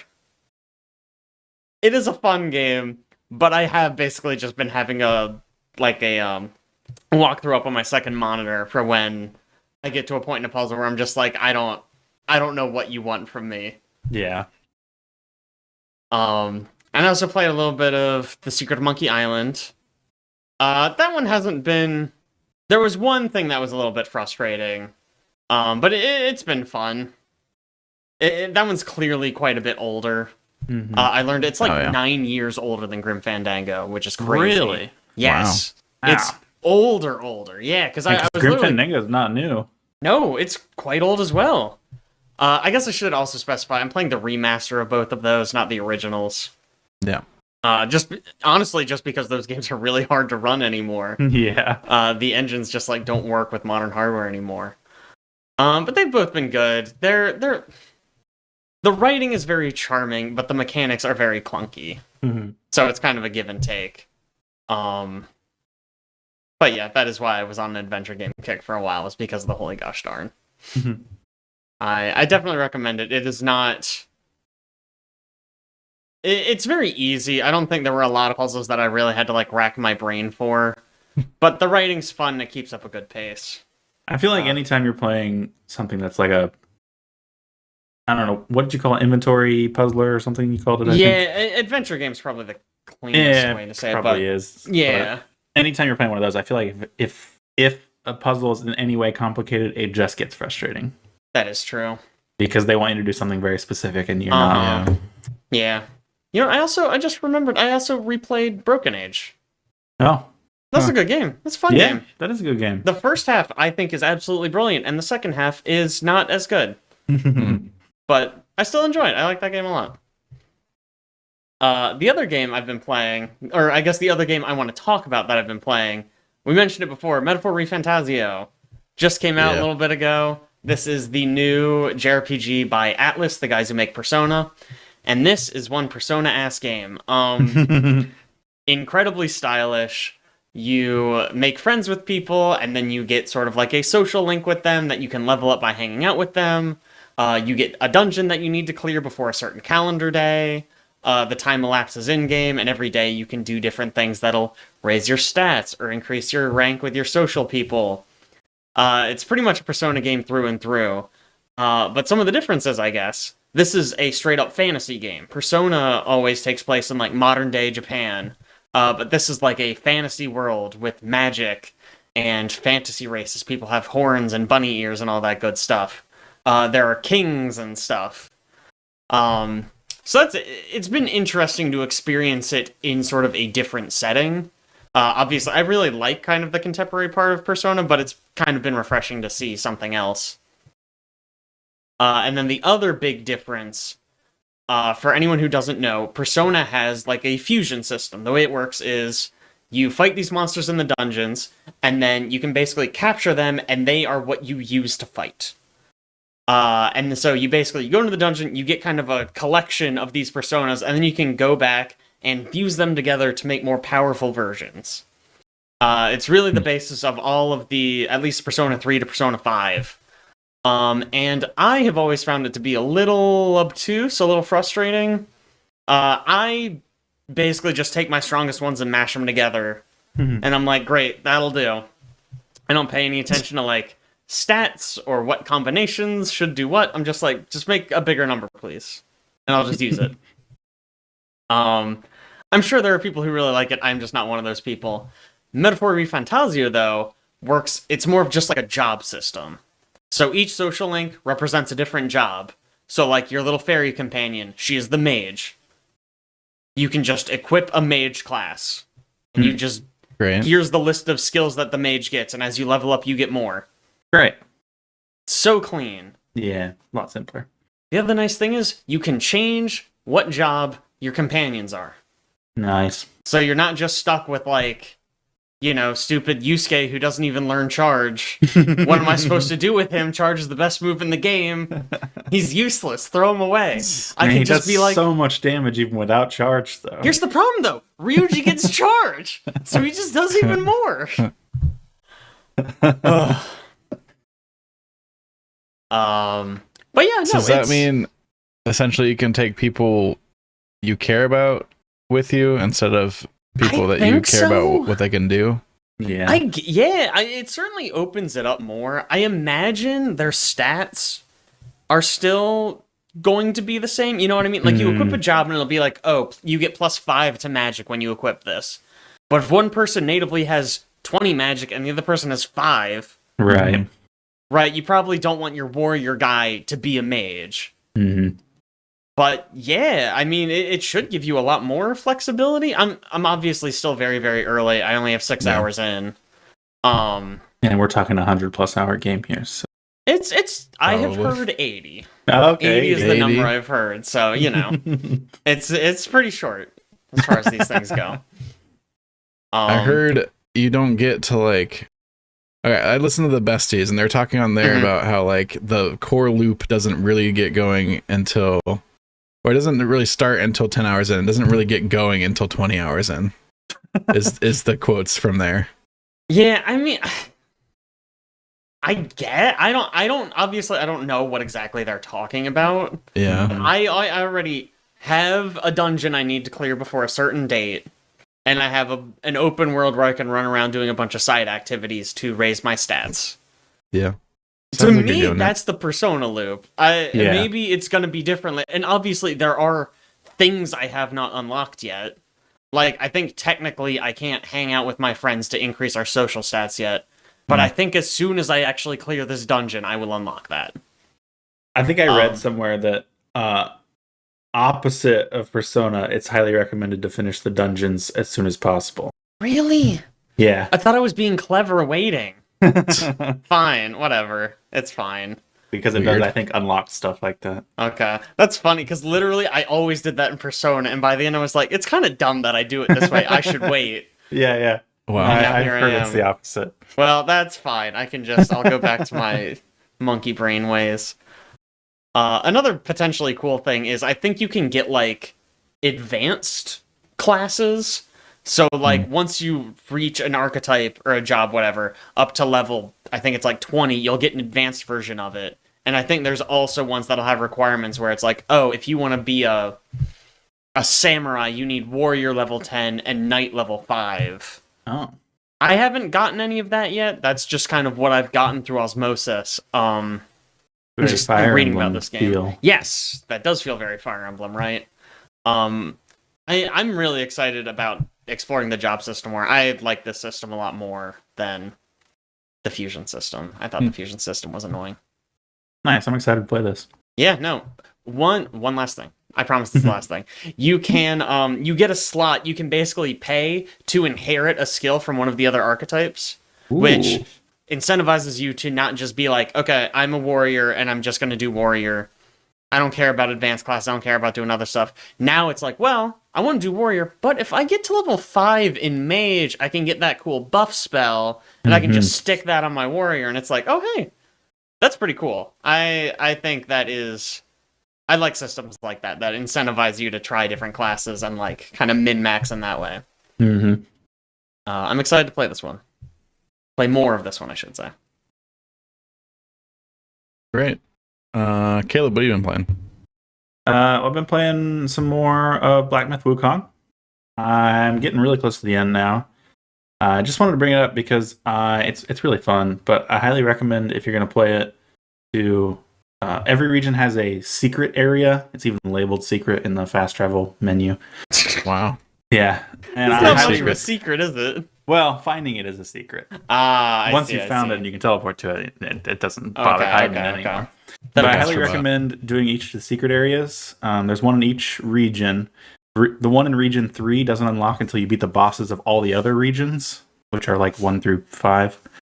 But the final boss of that one is a really, really cool fight. A really difficult fight, which is uncommon in Black Myth Wukong, it seems like. Overall, Wow, boss get fights are 'em. pretty What a easy. gamer. Yeah, dude. I think they're all they're not that difficult. You're just a difficult. gamer, dude. This one was really hard, but really, really cool. So if you're gonna play through Wukong, I highly recommend doing all the secret area stuff. Very fun. Other than that, while I was on vacation, I played all the way through Mini Shoot Adventures on my Steam Deck. Heck yeah. Yeah, it's a pretty good little game. It's basically a twin stick shooter Zelda. I think Alex has talked about it Yeah. before. But I really enjoyed my time with it. It's a lot of fun. It's a little Metroidvania-y, I guess. Zelda and Metroidvania kind of have some things in common, I suppose. So It really made me think our old Zelda games just Metroidvanias in like a trench coat. yeah, yeah. Kind They of. definitely have a lot of similarities. Yeah. Yeah. It was pretty good. I really enjoyed it. It's not terribly long either. I think I played it for like 8 hours or 9 maybe. Did you do the challenge combat things, Gauntlet, at the end? Probably. I have all the achievements. Oh. I think it is actually. Then probably. Oh, you know what? I think I got really annoyed by that, so I just turned on invincibility and ran through it. Wow. Cheater. He's not a gamer. He's I did a cheat fake for that one. gamer. But I Yeah, admitted 'cause- to it, so it's fine. That's like the achievement I'm missing still because I didn't beat those arenas. I beat like the first. How many? There's 5. I think I beat the first 3, and the fourth one I was like, I don't. This is not fun anymore. So I just turned it on and ran through Just it. cheating. Yeah. Wow. Unreal. I mean, it's in the options. Is it cheating? Yes. Yeah.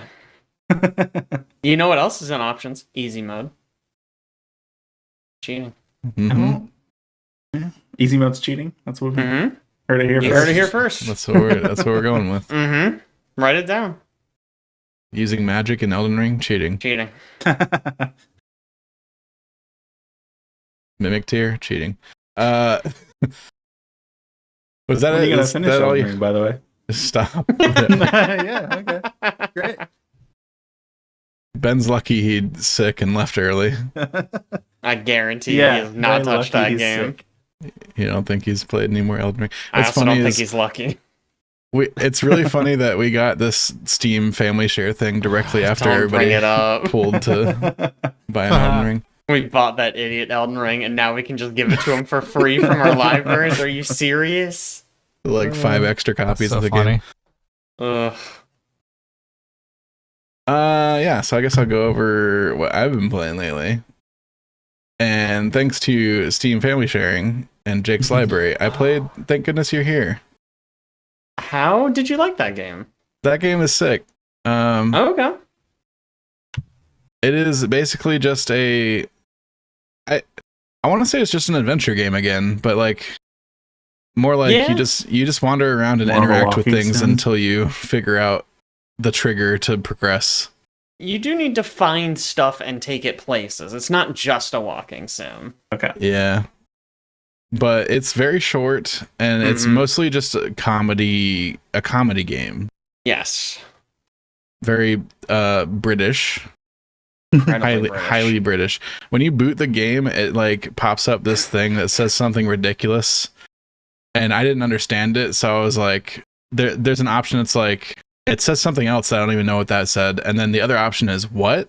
Question mark? And if you hit Mhm. what question mark and it puts the game in regular English. Yeah. I figured out after the fact the other way is like British slang, I guess. Yeah. And for like all the menus and stuff. It just didn't make any sense at all. So Mhm. that's the vibe that's going on with that game. It's like cartoon animation style, which is kind of cool. Very clean.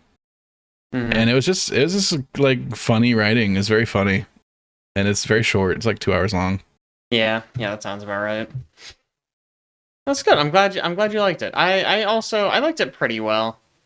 I think it sounds like you liked it more than me. Oh yeah. Yeah, just by the end I feel like I kind of was over it. Just burnt out on it, yeah. Yeah, a little bit. Like it definitely had its moments that were funny, but by the end I was kind of just like, okay, all right. What are we You doing? get it by the end. Yeah, right. It's not mechanically demanding at all. There's a lot of like, I feel like there's a lot of kind of walking in circles. Yeah, it does have you loop through several areas a lot. Yes, which And there's like one way to get into each area, and then to get back out of it, you have to like loop all the way around the whole system of Mhm. the map, essentially. It usually does a good job of having like different stuff as you Yeah. walk through, but you do a lot of walking through areas you've already been. Some minor gags along the way. Like every time I Mhm. passed the two people arguing over the trash cans, they were doing Yeah. something different. That's funny. Yeah, I did like that. Payoffs for there's like a woman that is afraid of snails or something, and she keeps on complaining about that. And then Mhm. one of the loops later in the game, a bunch of snails show up, and she's freaking out. You can go run around and smash all the snails.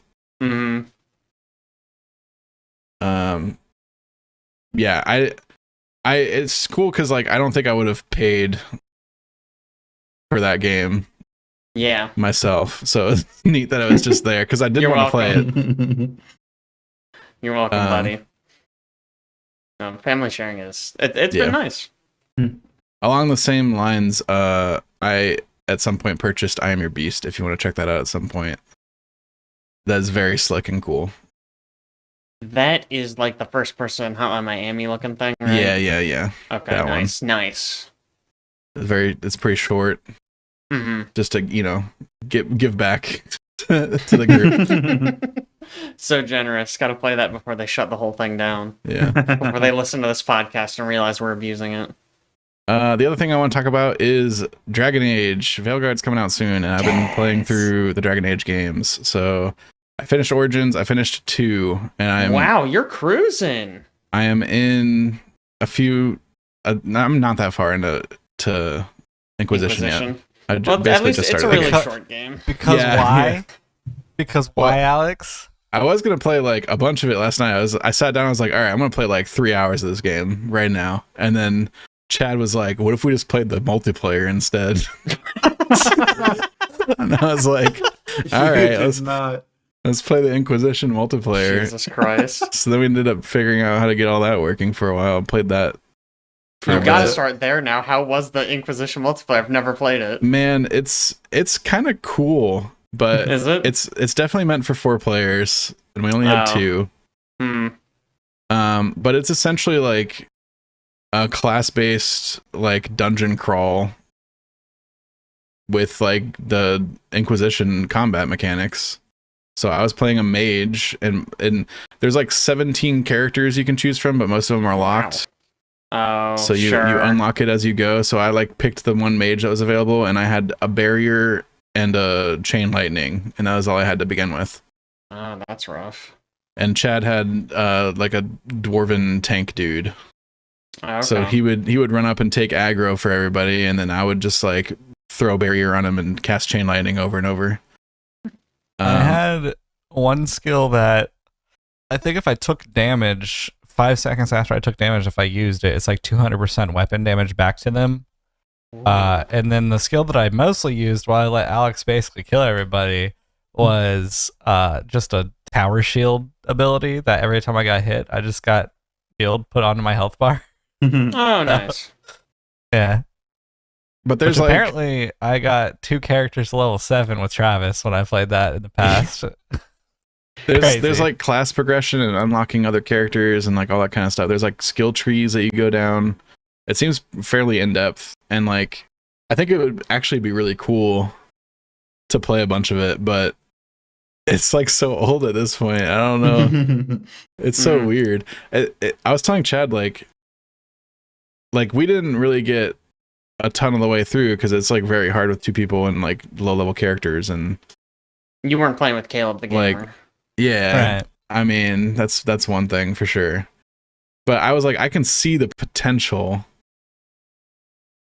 And it's like, it kind of reminded me of like one of those types of games that I've always wanted to have, which is basically just like Holy Trinity style, like tank DPS support, but in a PvE game.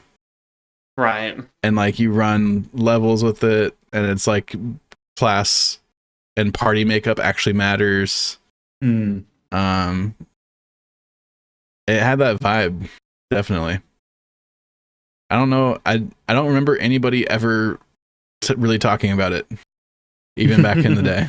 Yeah, which is weird. I It came don't out think people cared after about it that release, much. right? I don't think so. But it did. I mean, you could be right. I guess I don't remember. I literally never played it.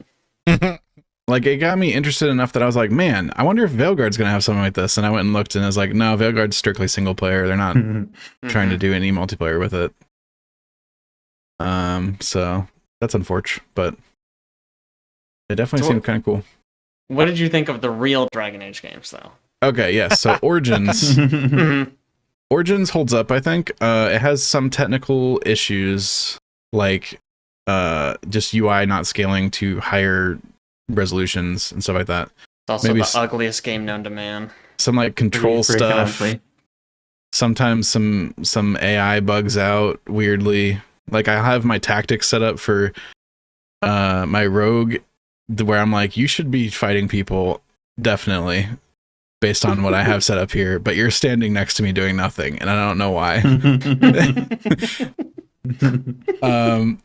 But besides all that, I think that game holds up brilliantly. It has a great story, great characters. It really feels like you're on like this big adventure traveling across the world. It does the whole like travel across the world map thing, and then like random events happen while you do that. What class did you play? Mage. Mage. What subclass did you play?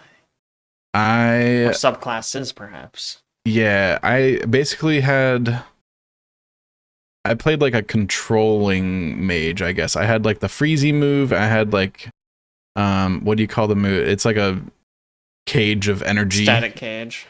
Whatever that thing is. So I'd put that on like elites and like burn people down. And then I had like fireball, which is pretty much an opener to every fight. Sure. Yeah, and then I did like support stuff. I had heals and I had haste and I had like barriers and stuff like that. So I kind of played a healer / support mage in my own single player game. I mean, there's nothing wrong with that. You have you control your other companions. Yeah. So and it is a role that none of the other mages are super well suited to. Like, Wynn supports, but she doesn't have any control. Yeah, I didn't bring her. You know, she's boring. I mostly ran with Alistair and Morgan and what's her name? Liliana Oh, Liliana, yes. Liliana. I brought her and made her full rogue. She's great. Dual wield. Dual wield, not archer. Interesting. Yeah, I kind of spec'd her towards. She starts off kind of spec towards archer, and I was like, I want another person up in the mix. Yeah, I mean, you do unlock another. Well, I suppose you can unlock another dual wield rogue later. Yeah, and I was kind of I was already progressing a lot with her before I got to him. So I think she's a better fleshed out character than Zevran. Yeah. Even though he's fun, I love him too. But that's actually one of a lot more going on. So I played Dragon Age 2 also. One of the differences between the two games that I noticed is like Origins doesn't really. I don't think Origins does a good job of making you spend time with all the different characters. Like, I basically kept my party and I learned a lot about those dudes and not a lot about all the other side characters. Yep. Dragon Age 2 does a lot to force you to learn a lot about everybody, which is kind of nice. But also, it's a far inferior game in like every other way. Yeah, that one's a rough one. So Dragon Age 2, I don't think holds up as much as Origins. I remember hearing the reason why people were upset with this game was because they sped up the combat and made it less tactical to make it more like actiony, like a more actiony game. Mhm. And that is almost the least of its issues, I think. Where Origins is like this big grand story and you travel across like this whole region of the planet and everything, Dragon Age 2 takes place in one city the entire time, the entire game. And it's like not even like that diverse of a city. Like they constantly reuse assets for buildings and corridors and dungeons to where it's almost feeling like you're just going through the same handful of like areas over and over again. One of my favorite memories of Dragon Age 2 is going through the dungeon so much that I knew them by heart, then going into a dungeon and going, oh my god, this is a different dungeon, and then realizing they started me at the end of the dungeon I've done 100 times, and are just making me do it backwards. Wow. It's so weird. And it's not like you're going to like the same named area. It's like, oh, this is a different dungeon, don't worry. This is a different area. And then it's just the same room again, reused. And I'm like, man, okay. I read some about the development of the game after the fact that apparently they were extremely rushed, and like the game was supposed to be a DLC to begin with and became this other thing. I didn't know that. I'm not surprised though. It's weird because it's so claustrophobic compared to Origins. Yes. Yeah, Origins has so many levels and areas and places. And they're all so different, right? Orzammar is like this huge underground city that's not like anything else you do. It's so varied. Mm-hmm. Lots of exploration. This is like go to point A, go to point B, and it's constantly fast traveling between areas of the city. Mm-hmm. And man, like the first act of this game is basically just they introduce you to the plot of you gotta go on this adventure into the deep, whatever, what do they call the deep roads. Probably. And to do that you need to get 50 gold. That's your first objective. And then they put you in the city and you gotta do a bunch of side quests to get gold before you can go on this main plot thing. And that is the entire first act. And also, that is the longest act in the game. That is by far the longest I spent. Mm-hmm. And it's like just nothing happening the entire time besides you just doing random stuff for people. And At least, occasionally like solve a murder or something. Come on. Man, there actually was a murder quest at one point that came up after you said that to me the other day. And it was just like not fulfilling. But the other issues I have with this game is like the dialogue system in Origins is very like open-ended, and it's just like a couple of options you select from and you don't really know what's going to happen. This game, they introduced like your character's going to have a tone of voice, I guess. Like you can be like sympathetic or like jokey or like direct and straight to the point. Like those are your three options. And each of the dialogue options in the tree has like a symbol associated with those three options. So once you decide which one you're going to be, you no longer have dialogue options. You just pick the one that has that symbol every time. Mm-hmm. Because going between them doesn't help you. Like you want to stay in your lane. Oh. I mean, it also just... if you're like, oh, my character's kind of like a goofy guy, why would I suddenly start picking the serious options? Yeah. You know, like, this is the option that feels like my character. Yeah, it might as well just be one pick at the start, right? I like it's to the point where I can like just hammer the same button over and over again without reading the options, because I know I'm always going to pick like the top right option. Like that's my thing. Or sometimes they'll be like, oh, you want to know more information? Then you click on the give me more information, ask questions button, and then that's like different, but it always routes back to the same set of options that you get where you answer the same thing every time. So that I thought was worse. And then like the main thing that people complain about, the combat being actiony, they did in fact speed up the combat, which I was almost gonna be like okay with. I was like, maybe faster combat would be nice. It's not actually faster. It's secretly slower. Because all of the cooldowns for your abilities are way longer than Origins. All the animations and the basic auto attack is way faster than Origins. So it feels like everything's happening a lot faster. But then like to throw a fireball, you gotta wait so long for that to come back that you're just kind of like throwing audio attacks forever, and then like, oh, I can do something else until you get to like level 20 in the game where you have like so many abilities that you can, actually be doing crazy crap.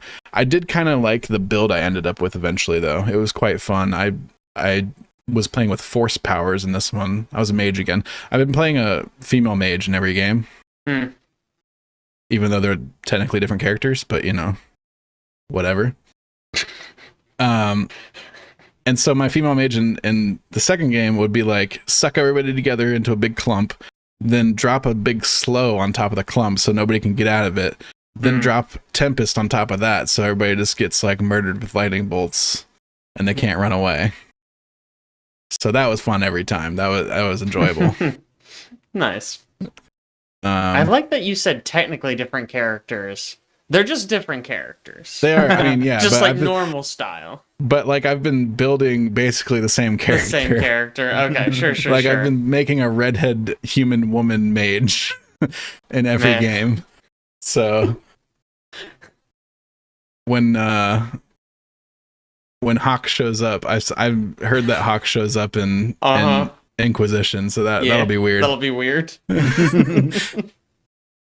And that's the last thing I have a problem with in Dragon Age 2, which is after you complete the entire story, like the setup for the story is one of the companions that you play with in the game, Varric, is being interrogated by this lady, and he's basically telling your story, and you play through it throughout the game, and then it'll occasionally flash back to them too, and he'll be like, oh, but this is what really happened, let me tell you, and then he like goes into the story again. And then you finish out the game, and it turns out like Dragon Age 2 is essentially just like an elaborate, overly long prologue for Inquisition, I think, in terms of like progression of the story in the world. Because not a ton happens, but huge thing happens that sets off like a war between the mages and the Templars essentially at the end of the game. And I'm pretty sure that's what they go into in Inquisition. Deal with that mess. Because the start of Inquisition is like the Varric and like the girl that was interrogating him are there, and you meet up with them seemingly shortly after she got finished interrogating him about what happened in the second game. So it's just an elaborate prologue, which is weird to me. Did you like how they spend all game building up that conflict between the mages and the Templars, and they're like, oh, you have to choose a side, and then you just do both bosses anyways? Yeah, it's nice. Absolutely incredible. Like, I couldn't believe it when I first played it. I was like, really? This is what we're doing? Okay. Yeah. I didn't really like the way that game ended because I felt like I didn't have enough agency in what happened. I hated it. I was like, what was even the point? Dragon Age 2, you have like I like the characters companion in it a lot, yes. Betrayal and like... Oh, yeah, sure. Honestly, that whole character, whose name I do not remember at all, he was interesting. Yeah. I'm blanking on his name now, too. Yeah, he basically, he has like a spirit of justice in him, but it's also arguably a spirit of vengeance. And so he has a cool mechanic where he switches between the two, the spirit of justice. Anders. The spirit of justice helps like healing and support, and the spirit of vengeance does like damage. He's really cool. He's really interesting in terms of like the overall story. The only character I really remember well is the Blood Elf mage. I liked her a lot. She was fun. I didn't use her a ton, but I did like her. Yeah, I thought she was great. I had Anders, and I had like the slave elf dude. What's his name? Fenrir? Something like that? Fenris. Fenris. He hates mages, so it was interesting to always have them together. Well, and you were a mage. And I was a mage, yeah. So that was just interesting. And then, I took a warrior to just be a tank. But Anders, I romanced Anders, right? Mm-hmm. I put so much effort into my relationship with this dude, and then he goes and like doesn't tell me what his plan is, backstabs me, does this horrible crap, and then at the end of the game, I was like, well, do they expect me to just kill him? I don't want to do that. So I ended up being like, I'm not going to kill you. And then the game was like, oh, so you approve of what he did. I'm like, no, that's not. That's not what it said, That's game. not what I was Not trying what to it said. say. That's not what I was trying to say. Please don't say that I approve of this action. And then the other thing is like, if you go on the other side where you side with the Templars, I just feel like that is not even an option because of how horrible that lady is. She's like not trying to be reasonable at all. Mm-hmm. She's just kind of a monster. So it's like, that's not really a choice either. I mean, the good news is the outcome is exactly the same. You kill the head of both organizations. Yeah. Who cares? Who cares? We couldn't decide on an ending, so whatever. If you're interested, if that sort of relationship thing intrigued you, you should romance Solus in Inquisition. Solus, okay. Yeah. Also, if you play Inquisition, make sure you do all the DLC. Especially Trespasser. The game does not end properly. I finished Inquisition a while ago, and it is crazy how good the Trespasser DLC is at ending the game, and how bad the base game is at ending its game. Yeah, because there are DLCs for the first two games that I did not play, because I was like, I'm not trying to do all that. You got to at least do. Although Trespasser is really high level, it's not that high level actually. Whatever, just do Trespasser at least, even if you have to crank the difficulty way down. Just do it. It's gotta cheat. It's really just really turn on good. invulnerability mode. Yeah, hand the controller over to Caleb and watch him do it. Yeah.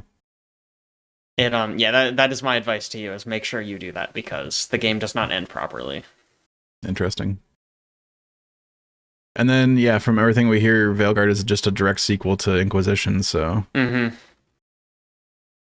I am looking forward to finishing that. Inquisition's only like the longest one of the three, though, so it's fine. It is, in fact. It is. It's a very long one. I played it again. I won't. I know we're already like super late on this podcast. Yeah. I enjoyed my playthrough. Just make sure you play the DLC. We'll talk about it when you have played more of it. Great. Yeah, I think that's about it then. That wraps up the pod. We did it. Was that as long as it felt? I feel like we went very It's long. only 2 hours and 40 minutes. Yeah, Okay. 240. Long, but not the longest we've ever done. Really, I had the stream up like 10 minutes before we started, so it's really like 2.5. That doesn't even count. Yeah. Like, We also did like 3 intros. Maybe 40 of those minutes was Dragon Age Inquisition, so Yeah, whatever. I like Dragon. Crossing my fingers that Veilguard has hey, if you didn't play Inquisition, here's a video of everything. Oh, you for need sure. to know. I think they've already bet said it they will. will. It's been a decade. Like they'll for Yeah. sure have new onboarding. I played the For people. multiplayer and it's like, I don't really want to play that game. Yeah, understandable. I'm Alright. very curious to hear what you'll think, Alex. Yeah, gonna get into it. Hopefully, I'll finish it. I'm gonna end up not finishing it by the time Veilguard comes out, and just not getting Veilguard until I'm done with it. Oh, I mean, wow. that's fair. Yeah. We shall see. All right, guys. I guess we'll catch you in 2 weeks. I think Aaron will actually be back on the pod. What? So, Wow. I think. I don't think he's out. I thought he just quit the podcast. Halloween Yeah. miracle. I have a replacement waiting in the wings. We'll be on Halloween. Oh, spooky. Hopefully, everybody's available that day. Doesn't have like Halloween parties or whatever. All right. See you guys next time. See you. Bye.